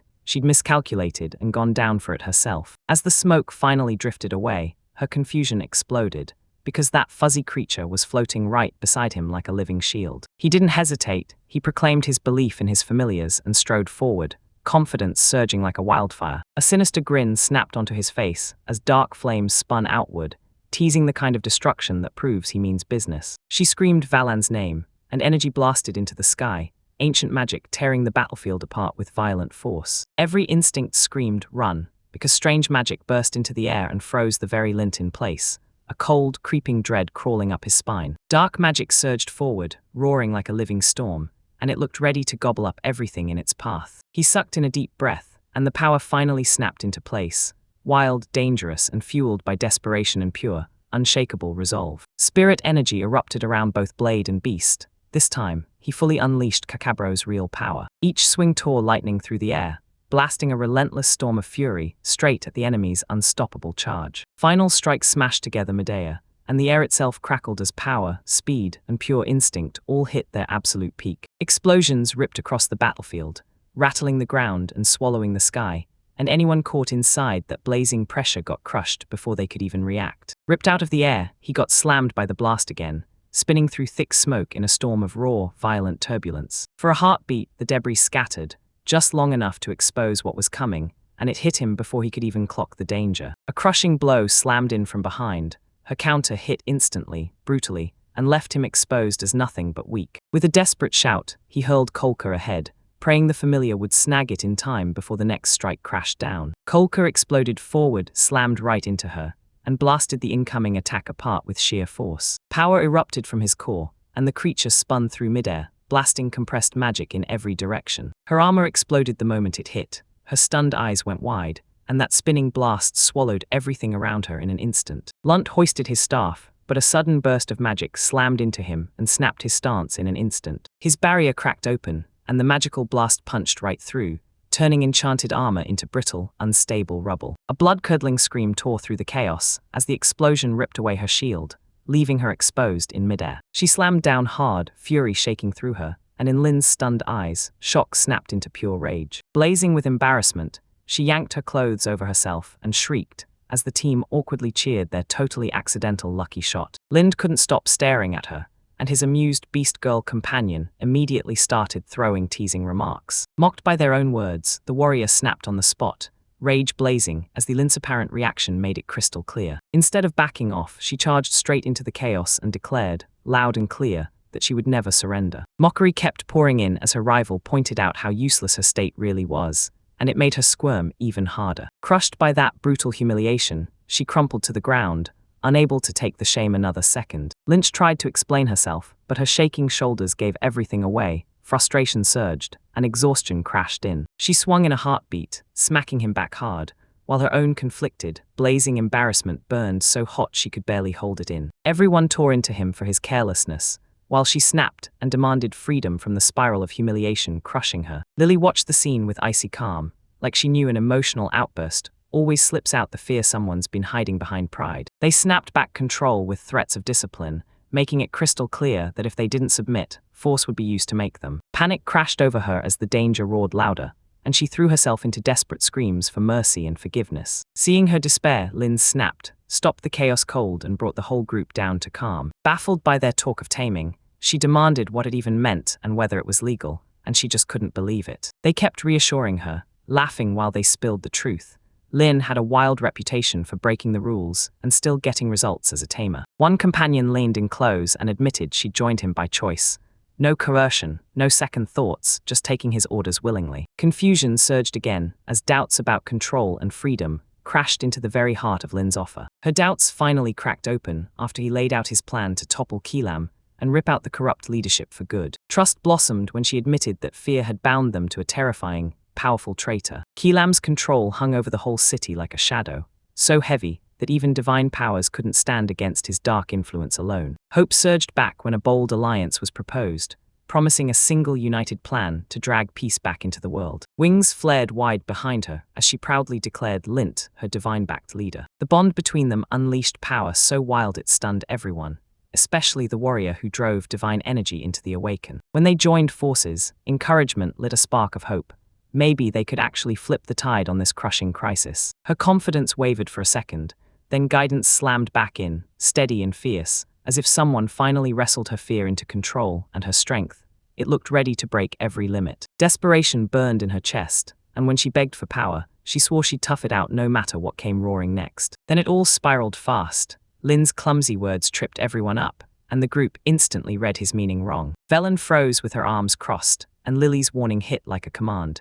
Taming meant total submission and unwavering loyalty. With pride blazing in her chest, Velan swore herself to Lind, calling on her honor and the terrifying legacy of the Dread Knights. Even with her fear gnawing at her, she swallowed hard and agreed, handing herself over completely to serve Lin's will, no fight, no hesitation. Verena darted behind the lawn with a mischievous grin, and that teasing contact snapped the tension in half with jaw-dropping boldness. Amid chaotic laughter and loud protests, Velen grit his teeth and survived Lily and Berena's initiation, while Lin watched with a smug, amused smile. Vaughn trembled while Lily shoved her into place, steamrolling every protest and barking that the right move had to happen. A single misstep left her wide open before Lint, and his looming presence sparked discomfort while doubt started creeping in fast. Even as she begged, the ceremony barreled forward, confusion and raw vulnerability snapping tight beneath an iron grip of ritual obedience. Verena and Lily pushed the ordeal even further, and their moves hit Valan harder than she ever thought was possible or could stop. Trapped from every angle, Velen jolted as her body got overrun, and her mind started spinning under crushing sensory pressure. Velan trembled under a surge of mysterious power, and her heart hammered with an overwhelming rush. Lint stepped in softly, asking for permission as their bond deepened, built on quiet trust and the kind of emotional honesty that only comes when you're truly exposed. As the passion surged, Lily stepped in without panic and calmly reminded them, every sacred ritual they swore to do together is still unfinished. Whether churned with conflict, Velan froze mid-breath, torn between craving and duty, while Lily's command bore down on him, demanding he surrender with his whole heart, no resistance. Lily's stare barked, demanding obedience, and it forced Velen to finally surrender to vulnerability again under the moon's watchful silence. Velen's power erupted out of control as Lint surged ahead, and the packed energy slammed into place, roaring through an intense wave of magical resonance. The ground around them split with a violent burst of magic, stunning everyone who wasn't ready, while Velen's powers spiraled even more out of control. Lin's power sank deeper into Velen's spirit, and the crowd went berserk. No one could make sense of the ritual's wild, mind-bending chaos. Elsewhere, divine emissaries watched Golan's transformation unfold, their eyes widening as they spotted the unmistakable signs of rebirth, right inside a forbidden sacred ceremony. Seeing Lin's role as something only the chosen could carry, her follower swore his loyalty was set in stone, calling the ritual a divine destiny meant for her. Lily soothed the newcomer like she'd done it 100 times, and the watching group's doubts and guesses started swirling the moment she did. The lawn caved to Link's will, snapping fully under their magic, and its bond dragged the pack into the world with pure, ferocious power. Exhaustion hit her the moment the magical release peaked, and when their ritual finally sealed, they sank into quiet satisfaction and deep gratitude. Later, Lint called his whole party together, praised Valon's true power to everyone, and quietly acknowledged Sykes' loyalty hidden deep in the ranks. With laser-sharp command, Lint unleashed his taming power, locking in ironclad contracts with every warrior standing in front of him. No one could break them. With the taming contract signed, both sides swallowed their doubts and agreed to guard the divine lands side by side, sharing the burden without backing down. Golden morning light spilled over a brutal One Piece, and suddenly, that weird unity between unlikely allies started to feel real. Purpose ignited, alliances snapped into place, and mutual respect locked in tight beneath sacred vows and shared, unbreakable goals. Jokes about unfinished business burst out like a firecracker, and suddenly you could see Velen squirming, while everyone else laughed with zero care for boundaries. She got caught off guard, cheeks blazing as her companions teased her for being so flustered and painfully formal. Velen got boxed in by her teasing companions, and she fought tooth and nail to keep her cool as laughter burst around her out of nowhere. While the group had no idea, a chilling threat began to crawl through the scorched battlefield, they thought was already safe. Byrina clung to Lint as the tension surged, while Velen watched in silence from below. Lily closed the distance with a warm, teasing smile, while Byrina hissed out breaths, reacting hard to Valon's touch and his steady, gentle refusal to back off. Valon grinned as he steered Byrina, while Lily snapped at Lin to lock in, because their connection started burning hotter than ever. Even with exhaustion chewing at her, Byrina clung on tight as Lint and Valon pressed forward together, and Lily trembled with raw anticipation. Lily arched, her breath catching hard as Lin steadied her, and the arena seemed to squeeze tighter the moment that release tore free inside her. A dragon's roar crashed across the cliffs, and Lint yawned like it was nothing, completely unfazed by the terrifying presence. Byrina smirked at Lin's exhaustion while Lily hovered above him, softly urging him to take a breather. Perched on the dragon together, they traded calm words, but Lily pushed through with support while Valon stayed stiff with tension. Lily tried to soothe Valon, but she brushed off the worry with a quiet smirk, and Virena immediately cracked the tension with a playful twist. Valon fumed as Lily shoved healing into him, fighting back with all his might, while his tough pride quietly hid the fact that he cared deeply for Lord Lint. Lily clocked Velen's exhaustion and burst into laughter, and Lint spilled the next stop, straight to the capital and its Grandmaster. Rumors about Grandmaster Byrene's trial sent chills through everyone, and Byrina only teased the danger, smiling like she owned the world. They raised their dragon-slaying sword and charged straight for the capital.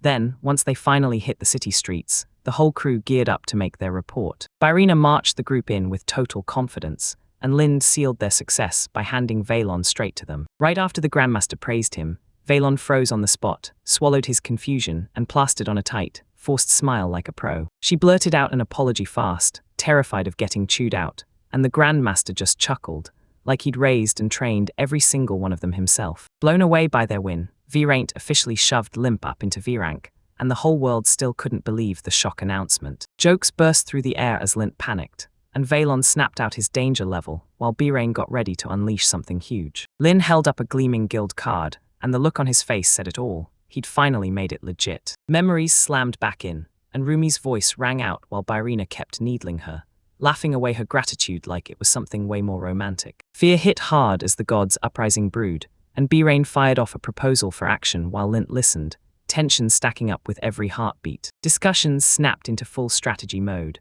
and locking arms with the royals felt absolutely vital to choke off the unrest before war exploded across the whole nation. Buren's connection finally surfaced, tying Freemia's leadership straight to the rebellion, so everyone chose caution and moved with care. They tried to keep everything secret while staying safe, and as they argued their next move, Irana pushed for one thing: take the fight to the threats together head-on. To Lin's stunned surprise, B-Rainta suddenly charged into a royal audience, turning this mission into something that now shook the whole nation. Panic slammed into Lint the moment he realized he'd have to face the king, and Vienna urged him to adapt fast. Even before they left, preparations kicked off. While Gil finally caught his breath, Lint obsessed over polishing his manners for royal-level interaction. Shucks welcomed them into his home with open arms, and as they stepped back in, gratitude surged through their hearts. Shark's devotion threw people off, and the villains seized the moment, steering everyone away from that tension and pushing the spotlight straight onto the politics. With the new leadership roles officially locked in, Lint stepped in as head, while everyone else kept their current duties. Valon's world flipped, surprised as he was. He got pulled into politics, asked to help carry out duties under Lin's rule. Doubt trembled in her voice, and she insisted she wasn't qualified, but the moment everyone reassured her with rock-solid confidence, she was swept up in it. Their praise melted her doubts, and once she felt trusted, she clenched her resolve and took the challenge head-on. When everything changed, Valon didn't just commit, he went all in, swearing full loyalty even beyond duty as the household's roles shifted around him. Her excitement detonated out of nowhere, and those wrong expectations turned everything into full-blown chaos,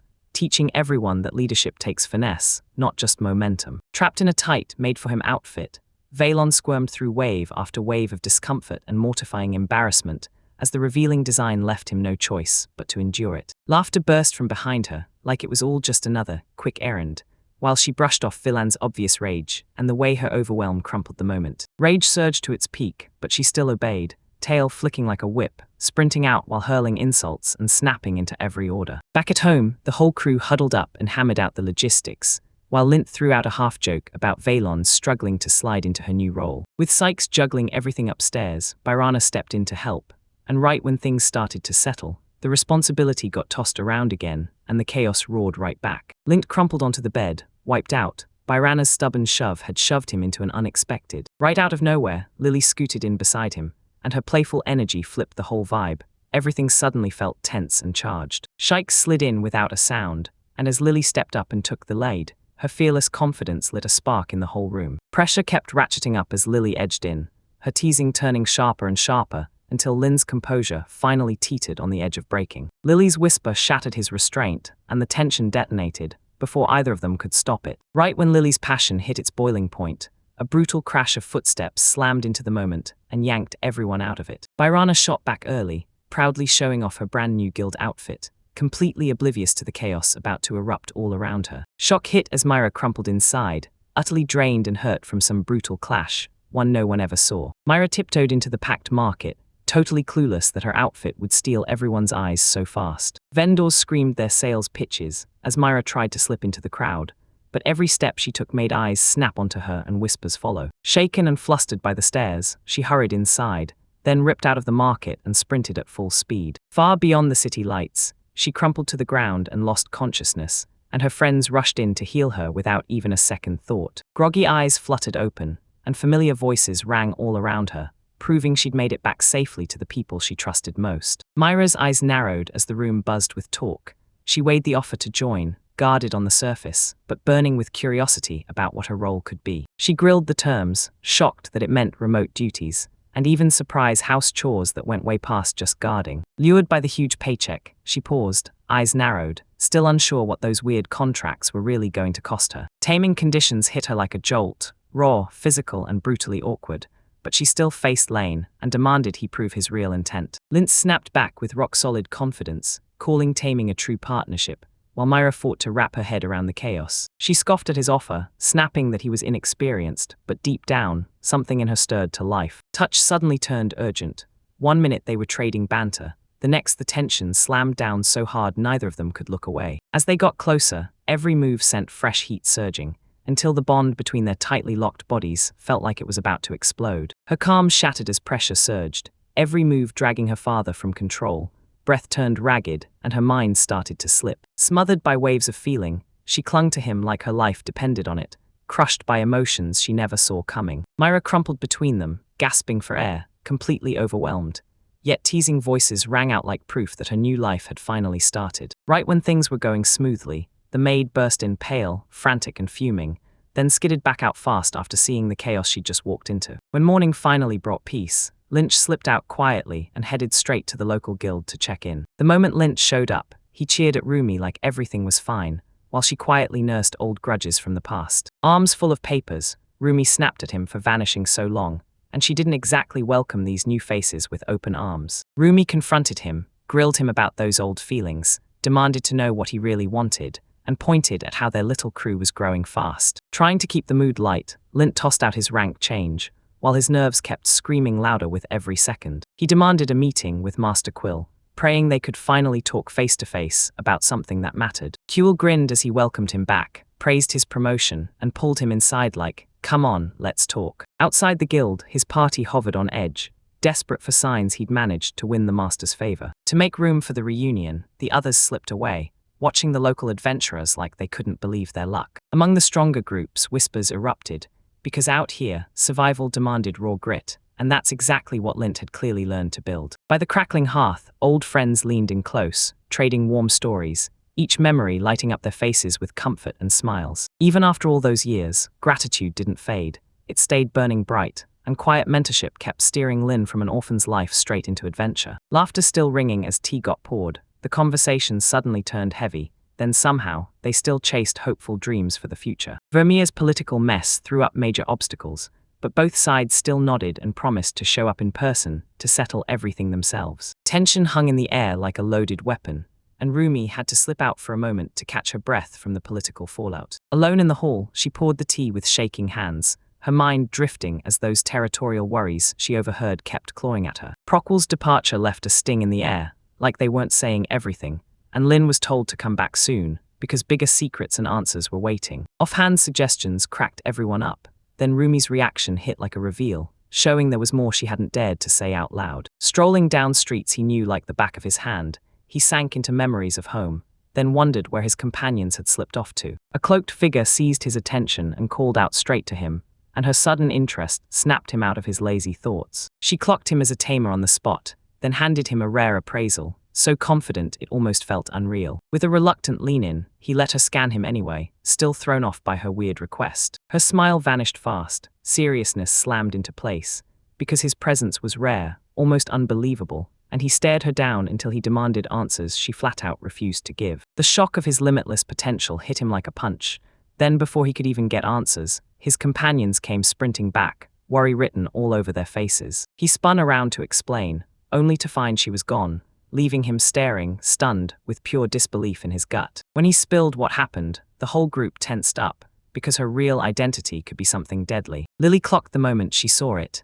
That old woman was the legendary S-rank appraiser everyone talked about. Lin couldn't swallow it at all. She doubted her own power, because she hadn't truly tested his skill yet. Praise erupted around him after the revelation, but the bigger question, what his power really could do, kept clawing at the back of everyone's mind. Way up high, the mysterious appraiser stared in silence, weighing Lin's wild potential and the brutal road waiting just ahead. Plans surged ahead, job roles locked in, objectives crystal clear, yet not everyone was thrilled about the assignment they got. They nodded with renewed fire, crowded around the table, and hammered out a strategy to tear down Kulam's regime. Nira slid herbal tea onto the table as Lin's party huddled close, plotting their next terrifyingly important journey together. Lily eyed their direction, half sure rebellion was brewing, while Byrina shrugged like she didn't care, hiding every real intention behind a carefree grin. With a sly grin, he marched to the kitchen, dangling snacks, while Lint walked off with Byrina. Villain lit up when Myra showed up, practically itching to hand off the cooking,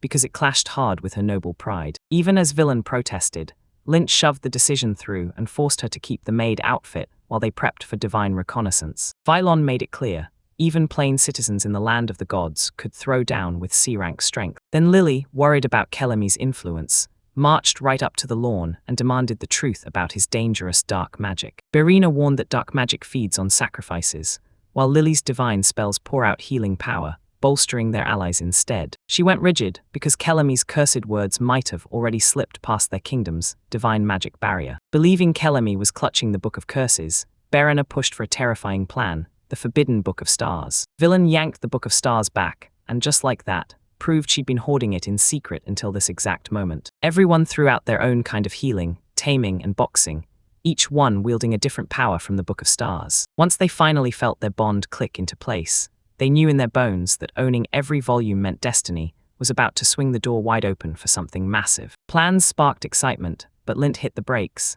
still unsure he was truly ready for what was coming. Even with full eagerness and the villain's warnings ringing in his ears, unknown dangers and dark magic loomed too heavy to ignore. Dark magic fears clawed back into the spotlight, and suddenly, everyone was whispering that Velen's heritage might be why she qualifies. Accusations lit a spark of discomfort. Then the jokes about her looks turned into pure frustration and boiling resentment toward hurtful stereotypes. Trapped and panicking, Vylon blurted out that dark elves get mistaken for demon summoners all the time, like he was trying to stop a disaster before it hit. Storm clouds churned over the estate as Murrah, cooking by himself, suddenly felt something dark turning in the air. Villain leans in and tells them that binding pacts with devils through demon summoning is the deadliest domain in dark magic. One slip with demon summoning could rip open the underworld and unleash horrors no normal mage can survive. When proper contracts are ignored, demon kings rise and entire nations crumble under their ruthless, total domination. Lily swore she'd back Lint with divine magic, but the timing for the summoning had to be razor-sharp. Confidence surged through them. Once they trusted each other and moved as one, beating the demons suddenly felt almost within reach. While the strategy wrapped up, Murrah stayed on the stairs, watching in silence as he felt the party's resolve shift. Everyone went dead silent as the summoning ritual kicked off, and the massive formation lit up like it was burning with light. Magical energy roared through the symbols as Velen fought to lock its power in place.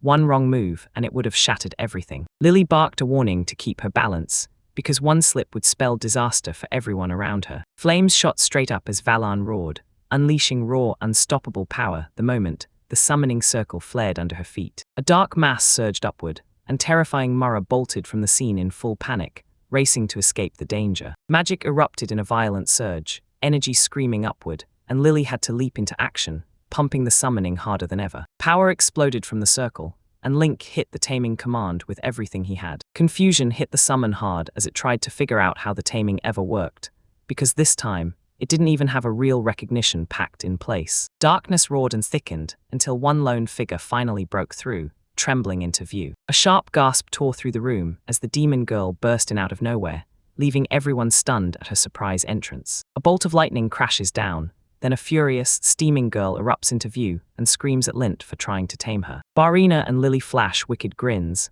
and the demoness starts to panic as they creep closer, plotting something nasty. Clothes whip through the air as the demoness shrieks her title, Seven Demon of Hell, while the girls torment her without mercy. Blushing hard, she squirms as Lily Barana grins and playfully checks her outfit, laughing that it's scandalous and way too revealing. Chaos detonates, cheeks blaze red, Lint swirls like it's alive, while the girls chase their demonic curiosity and shove right past the line. Playful chaos keeps raging.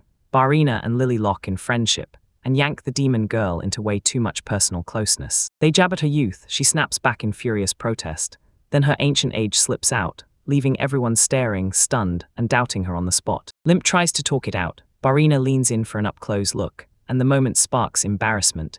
Then the demoness erupts with a loud, furious protest. Weird rituals kick off. Link hardens with determination, channeling magic through sheer touch as the demon girl writhes, clobbered by sensations she's never felt before. Lily slams her questions about her pack's conditions, and the demoness freezes, stammering, completely crushed by the brutal magical pressure. The demon girl gets blindsided by a sudden wave of magic, and the contact hits her like a brutal, unfamiliar ritual. She reels, completely overwhelmed. Barana keeps digging for the girl's weak spot, using teasing moves and magic-infused body language to uncover just how sensitive she really is. Fighting the sudden shock in her own skin, the girl blurts a desperate plea as her body betrays her resistance on instinct. Magical power surges through both of them, and her body jerks and convulses, reacting before she even has time to think. Drained and lightheaded, she slumps into the lint, stunned by everything that just happened, yet trapped by the pact. As the magical energy surges through her, her body jolts harder and harder. She gasps, and she can't hold back anymore. Berena stumbles onto a reactive sweet spot,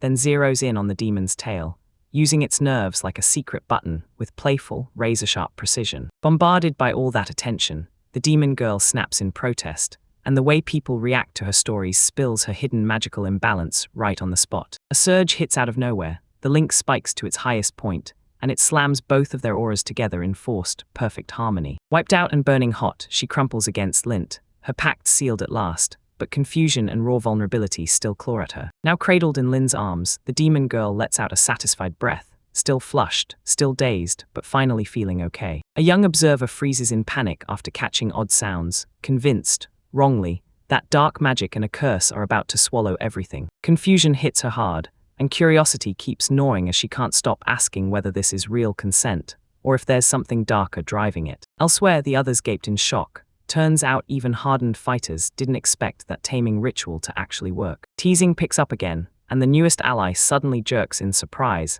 as she's pulled into these bizarre customs. Still trying to catch her breath, she snaps that his intensity is way too much, while Lint casually helps her get redressed and slips in the healing support. She climbs onto his lap and reclaims control like it's hers by right, and when the others start protesting, she just won't back down. When they demand her name, she shuts it down, because spilling it to mortals breaks the demonic code she swore to protect. The group's mockery piles on her pressure, crushing her until she snaps, then she finally caves and blurts it out. With fresh confidence blazing in her chest, she climbs to the highest spot and boldly declares she's going straight for the divine realms. The chat instantly turns political. Belle gets swamped while everyone argues about revolution and crushing the gods' regime. Tired of getting dragged through moral fights, Belle snaps back and defends who she is, while everyone debates whether they should send her away for a while. Nobody has a clue how she does it, but this elf steps in and pulls off a lightning-fast demonstration all on her own. Belle snaps into silence mid-complaint. Panic hits the moment she realizes she's gone for good,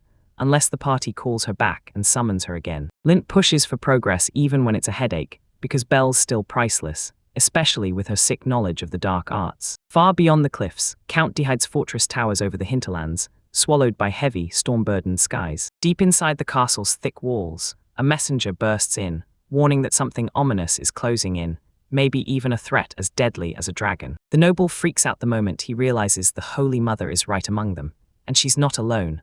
Unknown allies are riding shotgun too. Suspicion spikes, word of her escape hits the world like wildfire, and the dragon's true identity sends dread deeper than ever. Her fist slams the table, realization hits like thunder. She brought a dragon tamer to take him on. Tension snaps in the air outside the gate, and the group just hangs there, jaws tight, scrambling to guess what sneaky stalling trick the castle has up its sleeve. Heavy iron creaks as the gate finally groans open.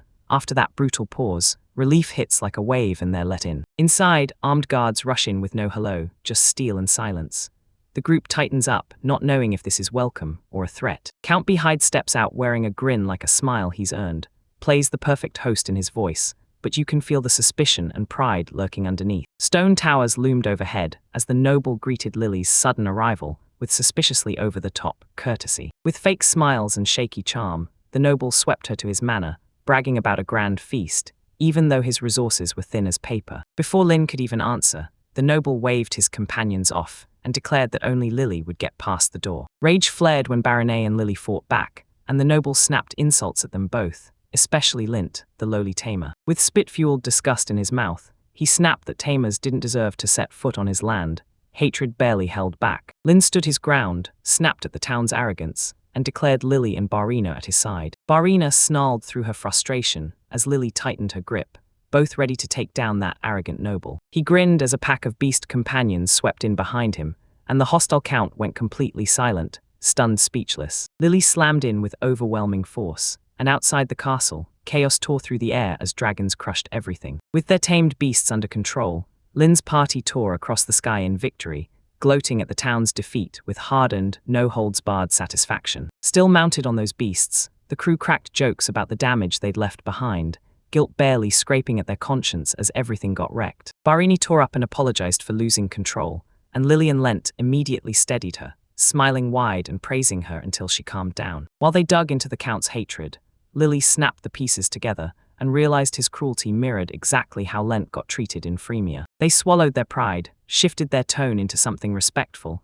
and handed the call to the king for the royal audience. A majestic castle city burst into view as their dragons swooped down, spiraling toward the ancient palace. Lint poured out heartfelt gratitude to Master Brisserin, but Berena wrestled with the question of whether a gift was truly the right move. As they strolled, Berena nonchalantly told the story of how she made Bisserand cry, and Bisserand sat there amused, yet clearly fighting the urge to ask anything. The trail carried them through towering hallways lined with statues, while royal guards stood at attention, waiting to witness the special audience. Finally, they burst into the grand throne chamber, lavish, blazing with splendor, while nobles and court officials stood shoulder to shoulder, ready for whatever came next. Bells blared through the palace, and the whole place went deathly quiet as everyone waited on the king's long-awaited arrival. Berena joked that she'd stand out too much, and Limp shot back that her look fit the audience chamber perfectly. Even with nerves eating at him, Lint found comfort in his friends, and Besserand's words carved out clear hope about what the royal court expected. Nobles snapped for silence as Lent steadied his breathing, then leaned in to trade a quick word with his pocket companion. Peering over the hall, the suspicious noble double-checked the lens group and swore it matched Bessarin's earlier description of that strange kind of adventurer. Doubt surged as whispers rippled through the crowd. One guy, 3 women, and somehow one of them was a cat girl. Whispers swirled through the chamber as the officials spotted Barina, Lily, and Velen, 3 legends everyone in the capital knew by name. Everyone's gaze snapped to Lint, the supposed B-rank leader, whose mere presence shattered every noble expectation anyone had. Turns out the king learned Lint was also a dragon tamer, and that shock instantly lit a fire under everyone to start celebrating right away. As the group bided their time, Lent goaded Barina, totally clueless that Kielk was seconds away from unleashing royal chaos. Kielk blasted out of his pouch, rocketing down the hallway and slamming his way through. Then a smashed door behind him detonated panic in its wake. King Grint's icy silence crushed the group's nerves, and sweat trickled down Lent's face as his expression tightened more and more. Grint finally cracked the tension, welcoming them with a calm smile, while QQ sat proudly on his royal head like a crown. Chuckling, Raint praised Kulk's fluffiness, while Lint panicked as Barina watched her tamer bicker with his misbehaving familiar. Burrent broke down how Kielk's slime was born, left Grint absolutely stunned, and Grint gawked at Lin's rare power before calling up beast transformation skills on the spot. With adrenaline roaring, Grint demanded one more show, and Lent hesitated for a heartbeat before calling up a ruthless royal firewall. Grampt burst out in a delighted gasp at the firewolf's summoning, absolutely stunned by its roaring, majestic flames. He gently stroked the creature's head, staring in awe at that lifeless flame glowing like it had no heat, and he hailed its spiritual, divine aura like it was holy. As fear spread about how they'd even tame a beast like that, Burrant stepped in and swore it was fully under control. Shock hit hard when Grint realized Lin's companions weren't just people, they were familiars too, and his amusement shot up into pure, unbelievable awe. Laughter boomed across the pale dome as they kicked off the preparations for a grand feast made to honor them. Rare birds, marinated and roasted in special spices, were proudly served, exotic southern cuisine laid out like a royal feast. While everyone dug into the lavish feast, Lily quietly pushed the real diplomatic truth with grin, choosing every word like it could start a war. Her words dripped with impatience, and Lint felt his stomach drop while Balan sat there, tense and silent, like something was about to snap. Grint shot back with a stern response, warning of the political fallout from the Pope's mess and flat out, rejecting any lion precedent. Durant didn't shut the idea down, but he made it clear they'd never turn to violence. Still, Grint stayed skeptical, cold-eyed, and stubbornly unconvinced. Grint loosened his posture and offered unofficial help, basically telling them, forget the titles, work as individuals, not formal representatives. A sacred pact was carved in divine authority, sealing every side to the same unbreakable promise. With hands raised in agreement, both sides struck a non-aggression treaty, vowing to chase their shared goals side by side. No interference, no attacks. Lin's party kicked off again, their wings thundering across the skies as they tore away from the capital once more. From a distance, Burant watched Lintz climb and knew it wouldn't stop. This fresh, youthful power was about to smash into the world and change everything. Memories of their youth burst into laughter as the elders leaned in and relived the heavy burdens they once carried in their own younger days. Soaring over endless skies, the crew locked in their next mission, then crushed Calum right after they scored royal support. They threw in jokes about taking it easy and knocking out chores, and the tension finally loosened, but everyone kept their eyes locked on what was coming next. Steam hung in the air as tension snapped tighter and tighter, and Lint's control faltered, like their will started tearing apart in seconds. Dorina gripped tighter and tighter as her instincts screamed, while Lily's eyes stayed locked on her, begging her not to disappear. Lint snapped his grip tight around Lily's waist, and as breaths tangled, longing crushed every ounce of restraint, she gave in completely. Velen stepped forward without a beat, eyes locked in. Her bold challenge was pure grit, a fresh test of strength and spirit. Even after getting crushed in the last fight, Velen still threw himself into this trial, clinging to his pride and refusing to back down. As the intensity kept climbing,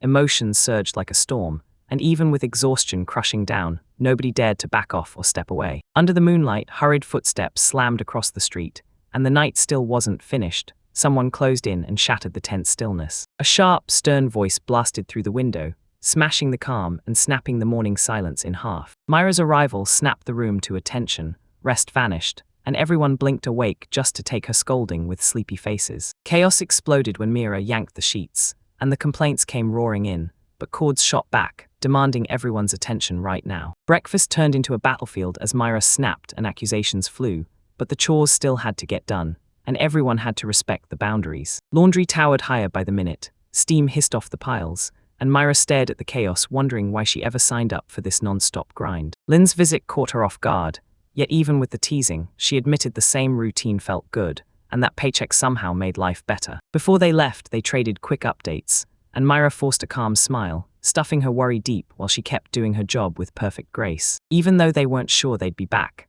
Lint still left feeling safe, because Myra swore that everything would stay locked down and perfectly under control. Myra froze for a breath, swallowing the ache of loneliness, and when Lynn's words hit, something inside her stirred, warmth spreading under the grind like a secret sunrise. Teasing snapped into something real. She closed the distance, leaned in hard, and caught him off guard with affection that spilled out from a hunger neither of them dared to say. In each other's arms, their emotions erupted, and they moved like they had no time to spare. Neither of them even thought about holding back. Myra clung on even tighter, drowning in a flood of overwhelming sensations, as her thoughts blurred under the crushing surge of her body's rising response. Breath turned ragged, then the moment her rhythm hit the wall, Mira snapped and lost control, finally surrendering to everything she'd been desperately trying to bury. Myra's control finally snapped, her heart hammered as she clung to him, and everything she'd been holding back burst out for good. Exhaustion hung in the air as she joked about laundry, and Lynn kept firing off apologies until the tension finally melted into a calm, quiet stillness. Before he left, he leaned in close and promised her she'd have full access and full responsibility while the crew traveled. The others caught every word, and mercy vanished fast. Jealousy surged the moment Lynn tried to explain. The departure got yanked back again. Friction, laughter, and pure emotion tangled up everything, and they burned 3 more hours before they even left. Under the moonlight, the group rode their beasts into the night, but those delays kept dragging them off course, and by the time they realized it, they were deep in unfamiliar land, way too late. Burena pitched an ambush plan, and Lily calmly shut it down, saying Killerman's land is crawling with sorcerers, posted on patrol and watching every move. Lily knew her comeback wouldn't slip past anyone. Every single move she made could tip off Killerman's top defender. They pushed into godly airspace, and the darkness swallowed every warning, until a weird light in the distance sent cold dread crawling up their backs. Flames roared through the forest and swallowed the village, and panic detonated everywhere as innocent people scrambled to survive. Chaos erupted in the burning town as desperate questions screamed in the air. Should they shove civilians into safety or grab their weapons and fight the flames? Valon felt something off in the air. Unnatural power thrummed nearby, like dark magic breathing in the shadows, and he knew the forest fire wasn't just a coincidence. Explosions blasted holes through the ground, and twisted creatures surged up from the wreckage. Grotesque amoras clawed into existence by pure black sorcery. Magical fire tore through the buildings until they collapsed, and Gil snapped into action, kicking his beast into gear to drive the monsters away right then. Chamiro barreled forward through the flames, and Burena only realized in the worst possible second that the fire wasn't killing trees. It was pushing straight into them. Monsters barreled through everything as civilians shrieked, and chaos snapped shut. Time was running out fast. No hesitation, this team burst into the fight with weapons up, sprinting straight into the roaring swarm of bees. Burena's eyes go razor-sharp as she rockets forward, slicing clean through the monstrous beast's armored jaw like it's nothing. Debris bursts everywhere as she slams into another monster, driving her fist straight into its torso with crushing, laser-like precision. Velen slams into the battlefield, crushing the oncoming claws as Byrena rockets forward to regroup the threats. Beneath their feet, the creatures explode from the ground, but Velen snaps them out of the sky with deadly spear thrusts before they can swamp the group. Velen snaps into an electrified swing and wipes out the swarm. Fire detonates and incinerates every last worm still alive in an instant. Link roared to his beast as flame erupted around him. Then he charged into the fight without a shred of doubt or fear. He barreled forward and unleashed a ruthless strike, tearing through the monster's front line with surgical accuracy and brutal speed. His blazing assault tore the enemy apart, yanking the mutated creatures into a frantic regroup as they shrieked in pure panic. As Birina barreled down the flank, she smashed enemies out of the sky, rage roaring because the swarm kept coming with no end. Lily launched into the sky on command, sweeping overhead to hunt down the Chimera's hidden weak spot. Lily tore through the air with her wings, racing ahead and feeling an awful presence lurking under the treetops. She pinpointed the source and snapped off the coordinates. Then Lin yanked Gil forward, as the monsters started snarling like something was about to break out. Gil snapped into action at once, claws biting into the ground before he launched forward, Ryder right beside him, both set to smash into battle. Their combined speed tore through the enemy lines, racing straight for the clearing as monster silhouettes loomed just beyond the edge. A furious blast of searing flame ripped down from above, swallowing the whole corrupted zone in a wall of fire that roared and burned. Dark energy abruptly fizzled out, then the portal slammed shut in the middle of its surge, and chaos exploded across the battlefield. Tension clung to the air, and nobody even tried to stop them, because deep down, they finally understood it all was staged to catch a live look at just how strong they really are. Speculation exploded.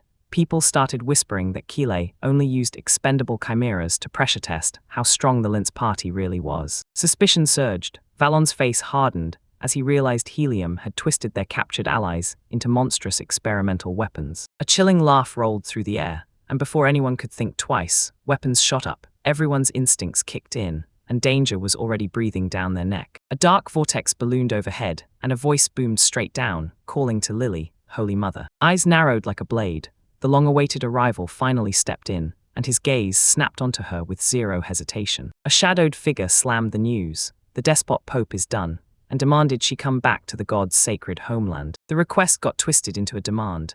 Then he lunged forward, grinning eerily, while Lynch blurted out Killam's name in panic. A sudden surge of power ripped from her hand, smashing straight through his arm before he even had a chance to react or back off. Killam's sudden counterattack detonated like a thunderclap, and Lynn had to throw up her shield to protect Lily from taking the blast full in the face. Steel screamed as Byrina and Valon slammed into Killian midair, driving him to finally admit, loud and clear, that their power was real. Maniacal laughter burst out as flames spun around him, and he seethed over every betrayal he'd suffered, because now he swore no one would ever beat him again. Rage erupted in Valon's voice, then she lunged forward, ready to crush Kilame's arrogance for good. Just like that, everything flipped, An earth-shattering blast slammed her mid-charge, sending her flying backward while Lynch yelled her name. Lily stood tall with her wings flared wide, refusing to give up as Kylam mocked the fire in her rising resolve. Accusations and ideologies collided. He swore God's favor was on his side, while she shot down the corrupted visions, calling out how absolute control was twisting everything. Kylam slipped into the shadows, dodging one last challenge, and Lynch lunged after him, shouting into empty air. Too late, he's gone, and all that's left are crackling embers and mocking laughter,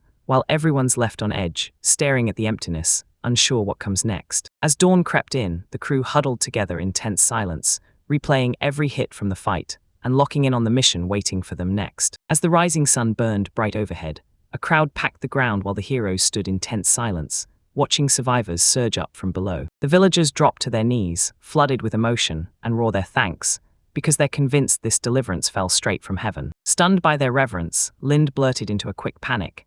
Then Lily stepped forward, poised to speak to them with pure grace. She threw her wings wide and called out with fearless confidence, and the crowd instantly knew it. The true savior was finally here. With her name on the line, Lily Maishalu blazed, declaring her purpose and calling everyone to stand as one, rallying their hearts to brace for Killian's wicked return. Lily Nishal swept in and introduced Lim to everyone, shouting that he was a sacred guide sent straight from the heavens. Villagers surged toward Lent, begging for help, while a desperate mother sank to her knees, pleading for him to heal her daughter. Leal Enchil lifted her hand with pure grace, and the moment she called for prayer, everyone dropped to their knees, whispering words that burned with hope. With her wings blazing, Lily Nishal slammed a divine spell into action, flooding the wounded with powerful healing magic. Cheers tore through the air as the burns vanished, and tears dried up on the spot.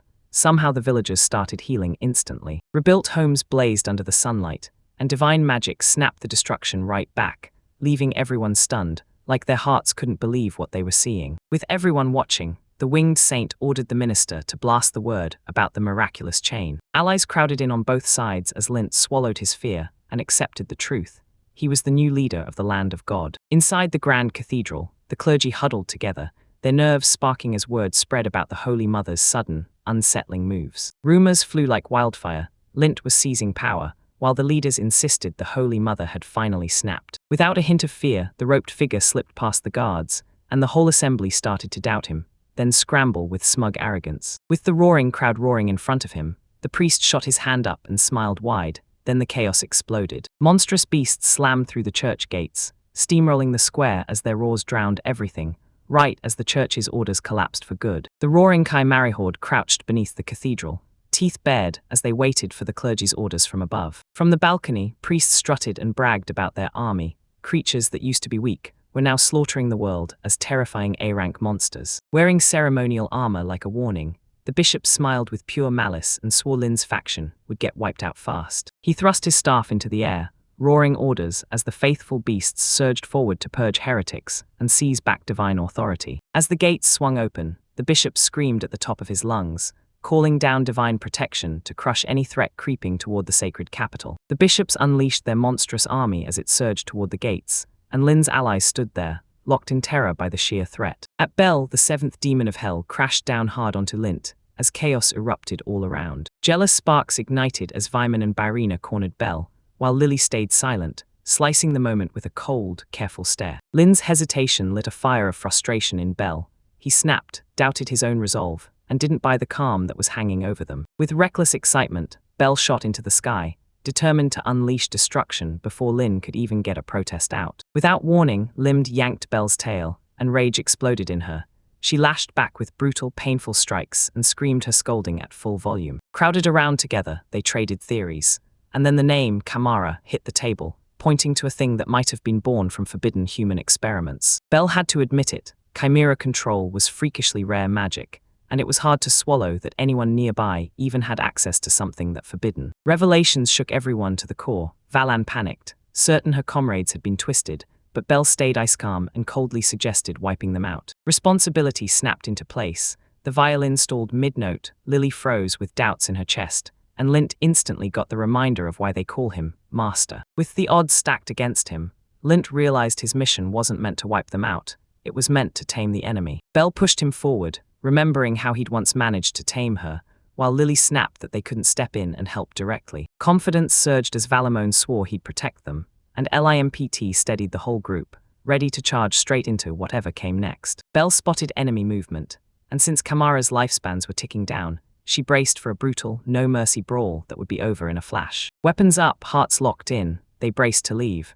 and Lynch shouted that this was the moment that would decide everything. Belle poured out magical energy, and Lin's body surged back to life, drenched in power even though he was still reeling from just how far human limits could be pushed in flight. Power ripped through him, and keeping his footing became a nightmare. Then his body shot off in a wild, unstable flight. As backup surged in from both sides, Belle and Lily hooked their magic together and steadied him right in midair. Momentum ripped them forward, and Varina watched with burning envy. She kept straining for wings as she climbed onto her armored beast. Right as the team took off, Lint fought to adapt to flying. The others stayed right on his tail, and they kept cracking jokes about dragons and chasing freedom. As the group looked up, strange lights surged from the horizon, and ominous silhouettes started clawing their way into view. Belle shot himself into the dangerous unknown to find the source. Linton Volin immediately sniffed it out and called it black magic. She lunged forward like lightning, and that dark energy roared ahead, growing stronger every single heartbeat. Kilame rode at the front of the monstrous army, perched high above it all, and when his eyes flashed, the endless stomping of countless feet boomed through the ground below him. As Chimera surged forward heavier and stronger, Belle blurted a warning. Lin's taming skill was about to hit its hardest test yet. Belle clocked Kilame lounging on a palanquin, smug and untouchable, while KH mirrors swarmed around him, soaked in dark energy. A legendary magic book supercharged his power, but its wild, unstable force surged so out of control, it looked like it might swallow him whole. A dark, boiling presence surged out of Kilame's body, so even his own allies started to wonder if he'd stay conscious or lose his mind. Lint snapped out orders, and the whole battlefield tensed, because this fight would decide the fate of both sides for real. A thunderous dark cloud unleashed its rage, as enemy forces fired wave after wave of deadly magic at Lin's soaring beast formation. Lily thrust her staff up,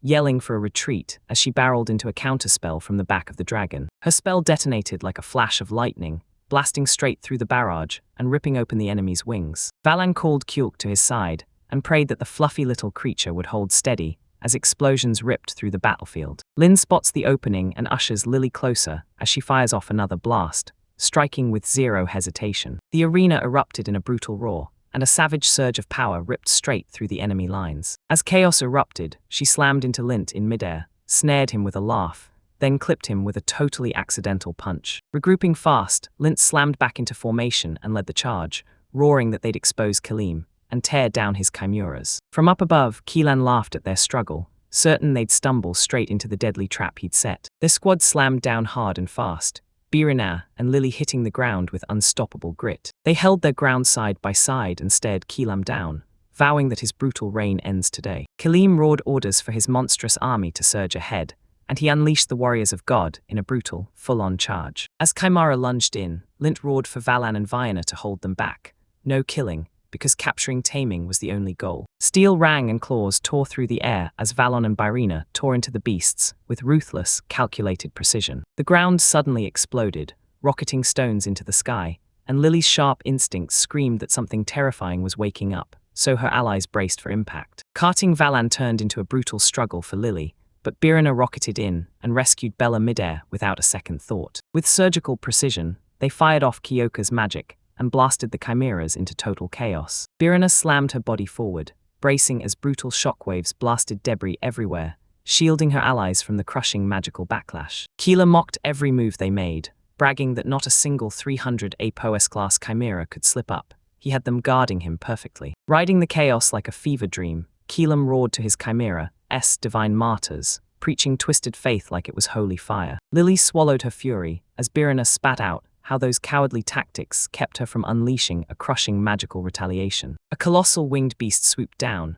blasting dust into the air and ripping Panic wide open, while Gil crashed to the ground, wounded and plunging from above. Kamara tore across the battlefield, roaring with pure bloodlust as destruction ripped through the defenders. A brutal counterstrike shattered their formation, and Keelam had to scramble just as Lint dropped in from above. Keelam's rage erupted. He screamed that Lint was about to be sacrificed, then barked orders at his soldiers to slaughter the Tamer who was closing in. Even after Lily warned her, Valan doubled down, saying that the forward charge wasn't an accident at all, but a move pulled straight from Lin's master plan. With every chimera locking onto him, Lynx realized this was the perfect trap, bait so sharp it would spark their total downfall. Right mid-flight, he kicked off a brutal power move, pulling energy through his body as Byrina and the others stared in shock and watched. Lin's body ignited with blazing magic as an explosive surge erupted and swallowed the enemy whole. Keelam staggered in pure confusion, while Lynch just grinned, because that sacrifice cracked open a perfect chance to strike back and turn the whole fight. Flames licked the air as Lint met their killer orders with calm in their chest,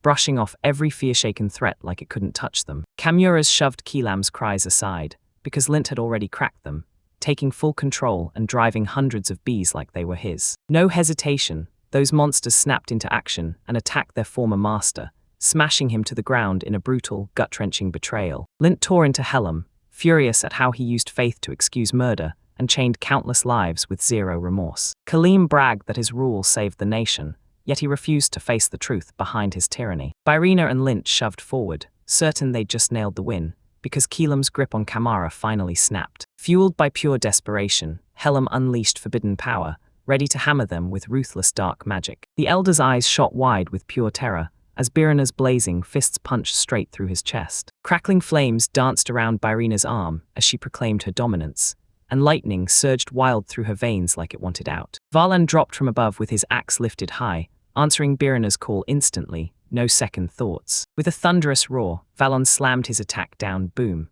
An enormous explosion tore through the battlefield and swallowed everything in its path. The old man's body crumbled in midair as shockwaves tore through everything, blasting the ground to cinders and sealing their victory. A giant crater spewed smoke below, and the team stared down from above, praying the fight was finally over. From the smoking pit, a hideous creature clawed its way into the world. Byrina recoiled, and Lint flinched with disgust. Helium's body convulsed in brutal agony as Beale strode in and laid out, straight to his face, the deadly cost of betting everything on dark magic. Belle didn't even flinch. She laughed at his ignorance, then swung her hand and wiped him out for good. With a predatory grin, Belle announced the moment was over. Killiam was about to become her next meal. After Belle swallowed her food, she casually tore into the flavor, brushing off Lin's worried concerns about Killam's remains. Lin's fingers brushed her belly, and she gasped in shock. Yep, Killam really had been swallowed whole. Without a second thought, she shot her hand up to follow Lin's command and get ready for the solo release. A violent wave of demonic power blasted outward, and the cursed chimeras started dissolving, shedding into swirling pools of black vapor. Standing there like a judge, Lint declared their fading was mercy, because he'd sensed the silent wish he'd finally made real through the taming. Regret crashed down on Lint as he finally confessed he'd failed, and even Belle couldn't undo the nightmares forged from the dark. Guilt weighed down Ballon, but the Holy Maiden stepped in, lit his heart, and urged him to rebuild the nation's future. Confidence surged back as their mission finally clicked into place.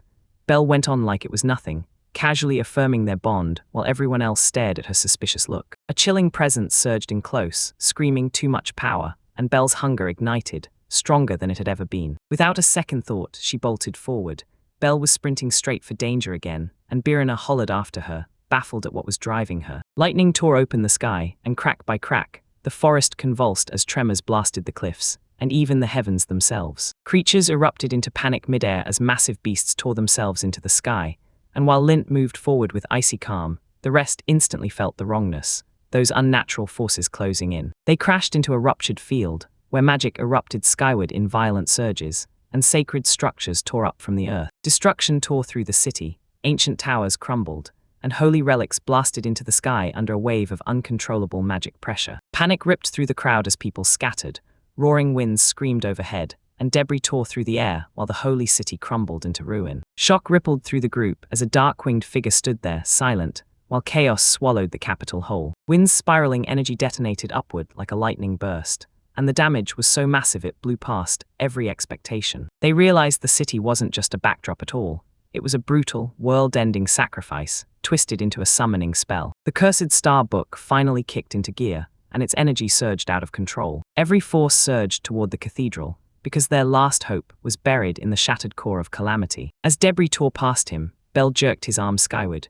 Cracks split open wider and wider until swirling darkness spun beyond the clouds. The sky tore wide open, and a demon realm portal roared to life, ready to unleash chaos nobody could control. Demons tore out of the cathedral ruins, and Lint snapped that the Starbuck had to be sealed right now. Explosions tore through the towers, smoke swallowed the rooftops, and the corrupted cathedral groaned as the unleashed infernal power finally buckled it. Black fire erupted like a nightmare blast, shattering the cathedral walls as Lin dug in, bracing for the violent impact. Belle shot out of the raging flames, yanking Lin skyward into the air as the city collapsed around their getaway. Above the totes, Spotted Belle went flying as limbs shot out midair, and a monstrous figure forced its way through the swirling chaos. Smoke churned as countless fanged heads twisted in it, and Lin finally realized the thing terrorizing the city was way worse than anyone had dared to imagine. Thel warned him this creature wasn't just hunting, it was trying to rip open the realms and drag its course straight into the demon world. Lily stepped in like a storm under control,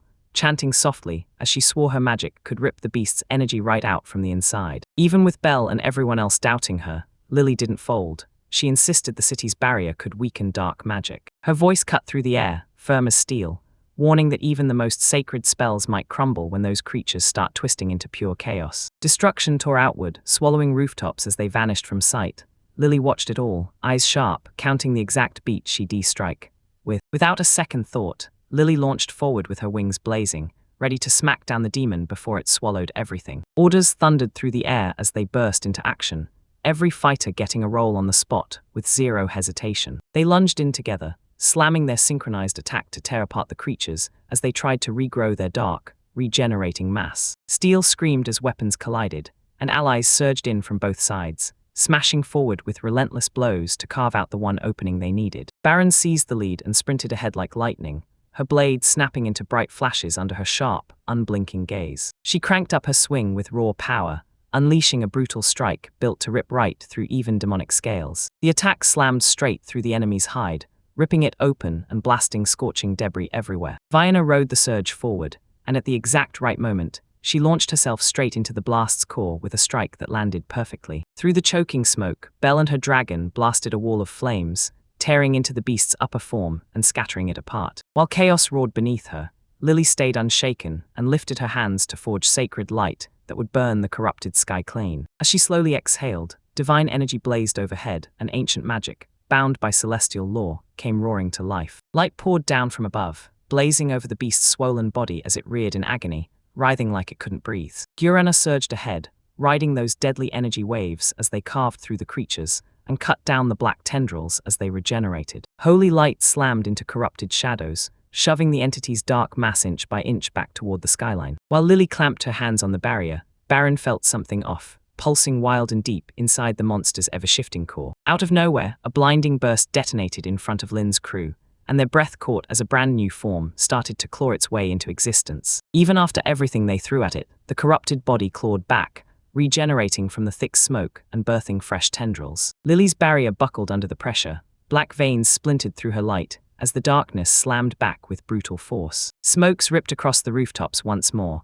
and that filthy creature's core had won, waking up and pushing its foul growth forward again. Belle barked in panic, and in that same breath he revealed the star grimoire was churning the beast's endless replication from the inside. Only by sealing the grimoire's core could they stop its rampage in time, before Lily got completely overwhelmed. Everyone snapped back together, locked eyes, and piled their power into one crushing move, right before the beast could claw its way back up. Diorana surged ahead without a second thought, her blade flaring to life as the dragon's breath tore into the corrupted mass. Baron sprinted after her, whipping her spear straight into the exposed core, its unstable magic pulsing wildly. A gigantic rupture blasted open, and there, buried deep inside that beast's writhing black form, the grimoire's anchor was finally revealed. Lynch hurled himself headfirst into the vortex, eyes glued to the core while wild magic ripped and spiraled around him. A twisted spiral of darkness ripped open the sky, blasting a terrifying power across the battlefield. Out of the swirling void, blazing skulls tore through the dark, sprinting straight at Lint with murderous fury. Without a beat, Lim fired off magic blasts as his wyvern dove down,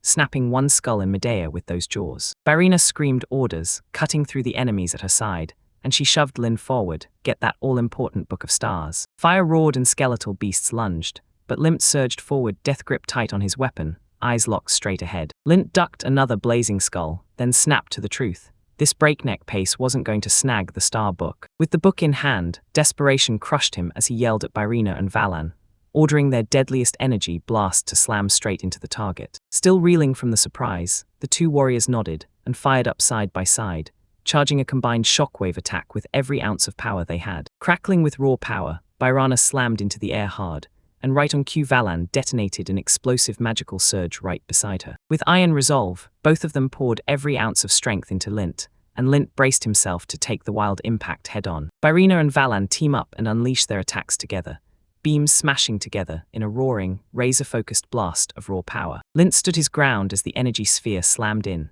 soaking up the blow while raw power crackled all around him. Kaguro tore out of the flames on the spot, hurling a blazing wall to seal off Lin's back flank. Lynch surged ahead and barked orders, while Kaguro and Koroko carved a path straight through the charging, flaming skulls. Fueled by everyone's power, he shot forward like a comet, eyes blazing as he zeroed in on the enemies protecting the sacred book. Fiery skulls blasted through the air as Lin shoved forward, snapping his gaze across every inch for the relic. Frustration surged because nothing showed up, dust and debris flew everywhere, until that familiar voice ripped through the air. Lily's vision flared above him, calm as a blessing, steering him straight to the real destination of destiny. A spiral of magical light tore open the air, blasting outward like a blazing gateway to the heavens. Light ripped across the battlefield, wiping out the darkness as the sealed star book finally started to awaken. Dust and bruises everywhere, Lint still clung to the star book like it was the last thing that mattered. Relief flooded his chest when Lily crushed him in a tight hug, alive, smiling,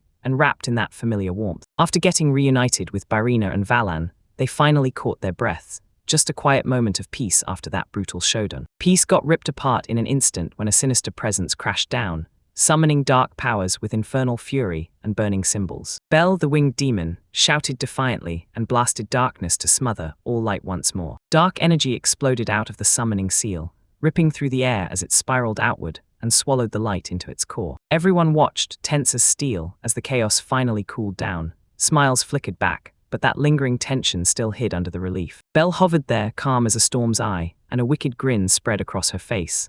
Her spell worked exactly as she'd planned. Suddenly, towering columns of light stabbed the sky, and ancient bells crashed through the air, roaring over the collapsing city skyline. Then the world went dead silent, towers split in ruins, and glowing pillars rained down like judgment on the broken land. Lily served as a holy maiden, blasting restoration magic to rebuild shattered homes and soothe the survivors who'd been through the worst. Byrina hunted down the last rebel stragglers, while Valan kept juggling the city's rebuilding plans under the heavy thumb of the royal authorities. Instead of jumping in, Lint lounged by Bel's side, tossing teasing jabs and trading playful remarks like it was all a game. Bel blurted out a protest as he poked her stomach, cheeks burning, while she swatted his wandering, mischievous hands away. The teasing snapped into a kiss, and her anger melted fast, caught between pulling away and begging for more. A quiet, private tension snapped tighter between them. Playful sparks turned into something deeper, heavy with emotion. The moment got too close. Her senses snapped, and her reactions tangled between discomfort, shock, and a reluctant surrender. Breathless and rattled, she scolded him softly, while a wave of embarrassment blushed hot beneath the warmth in her cheeks, hiding everything she couldn't say. As the teasing dragged on, feelings finally cracked through. He reached out to comfort her, and she answered with reluctant but real affection. Doubt flickered for a second. Her tiny body suddenly felt too small for what came next, but when his eyes locked on her, quiet trust washed over everything. She finally unleashed her true form with zero restraint, and the moment he stared, his shocked reaction flipped the whole vibe in the blink of an eye. Caught off guard, she blurted out her real self, and the people around her froze in awkward disbelief, mixed with a little simmering irritation. Reassurance washed over her as he pulled her into his arms, whispering that her small frame was exactly right, just as it was. She slipped back into the group, hiding her flustered panic, and even when her companions laughed, none of them sensed a thing was different. From the far sky, their wyvern burst in with a bone-chilling shriek, diving straight down toward the hidden mansion. While the others bolted and scattered, one wyvern crashed down near the trees, totally clueless as a dragon-like beast lay in the shadows, ready to strike. Pale smoke curled from the mansion's chimney, drifting lazily while chaos roared just beyond the woods. Inside, Myra calmly stirred the bubbling pot, making sure the roast cooked evenly for everyone in the house. Outside, she split the firewood like it was nothing, each swing sharp, effortless, and backed by strength that didn't match her elegant look at all. Myra marched back with extra firewood, dropping bundles so high that she stacked them while the other maid fussed over the kitchen fire. Two maids chattered over meal portions and chores, and Myra jumped in with her early battle, then rattled off urgent duties like they were burning holes in her day. Right after that, Shaky, another maid, came tearing across the rooftops, clutching her cleaning tools to scrub away the fallen leaves. Without so much as a breath, she tore across the slanted roof, muscles steady, eyes darting to every corner to spot any scrap of debris. While she was working, Shaky couldn't help peeking through the window, and caught an intimate moment playing out inside before she could even react. Lily and Lynn stole a private moment together, and the feelings between them surged past duty into something far more intense. Valon strode down the hallway, tugging at her uniform as if it could fix her nerves, while behind a locked chamber, Lily was already making her move. Valon saw the shakiness, panicked her with his eyes, and stepped in fast. Something had rattled the young maid's nerves. Shaky fumbled through stammered words, telling everyone he spotted Lily and Lint tangled together on the rooftop while they were cleaning. Valan leaned in and soothed her with a gentle grin, praising Shaky's unwavering loyalty, then swore, right there, that she'd stay loyal to Lint as his attendant. Valon flinched when Lily bluntly declared her loyalty to Lint, and his inner turmoil erupted to the surface. That calm moment shattered when a telltale sign finally slipped out, exposing Velen's secret bond to her master that she'd never dared say aloud. Shaky tried to shake it off and get back to cleaning, but the mansion walls started to feel heavier, like tension was creeping in. Inside the room, Lily and Lint welcomed a feline demi-human companion, and suddenly their tangled emotions got even more dangerous. As their closeness surged, Lint grabbed onto this new bond, totally clueless that it could unleash a whole stack of consequences. The arena erupted right in the middle of that intimate moment. Her face went feral as she got completely swept up in the sensations she shared with Lint. Lily watched, amused and quiet, as Barana clung to the Lint like it was treasure, soaking in the fresh bond they'd just forged. Outside the room, Valon blasted through a calming shower, letting the cool water steady her nerves before the big trip to the capital. Water couldn't drown the storm in her head. Valan stared at Lin's expanding world and wondered where she even fit in it. With a trembling smile, she buried her flustered heart in silence, horrified by emotions she never planned to catch. Lily and Byrena grinned as she trapped Velen, daring her to claim Lance's affection as if it was payment for her war. So even with Lint fighting back at first, Velen finally cracked, caught between what he had to do and what he couldn't stop feeling as their bond only kept getting stronger. Their union only hit harder. Velen moved on pure instinct, and the restraint finally snapped, spilling into raw passion and exposed vulnerability. Outside the chamber, Shaky sat frozen, drowning in Valon's screams and in the terrifying weight of what she'd just realized. Morning rolled in quietly, and Lily and Byrena leaned in close, calm as can be, trading plans, sharing food and keeping things light as they talked. Lin mulled over Barana's "just relax" advice, but the moment it was time to get back to Flamel, urgency hit hard and took over. Alarm bells blared as Guildmaster Quell's message hit, and the battered star tomes screamed that someone was secretly sabotaging them. Lily compared it to a chilling discovery from Bavari, and suddenly everyone sensed there was more going on. Someone was meddling deeper than they'd expected. Realization hit hard, and Lint instantly nailed it. The culprit was tied to the long-watched noble fortress under House Vihai. Meanwhile, Quell cracked a nervous laugh, feeling like everything was speeding along way faster than he'd ever planned or wanted. As Lin stepped in, everyone welcomed her with bright smiles and warm tea, but right under the polite talk, unease hovered like a storm about to break. The Guildmaster snapped that Lin's instincts were dead on. Enemy movement was already underway, and the next showdown was minutes away, not days. The moment he recognized the Vihide name, rage flared, old grudges resurfaced, and it felt like he'd been personally hunting tamers like Lin. Frustrated to the core, Lin shoved for answers, and without even realizing it, he pushed Quell into spilling the brutal history, fueling the noble family's bitter grudge. Far beyond the map, shadows slithered across Vihide's dark castle as those ancient tragedies started waking up all over again.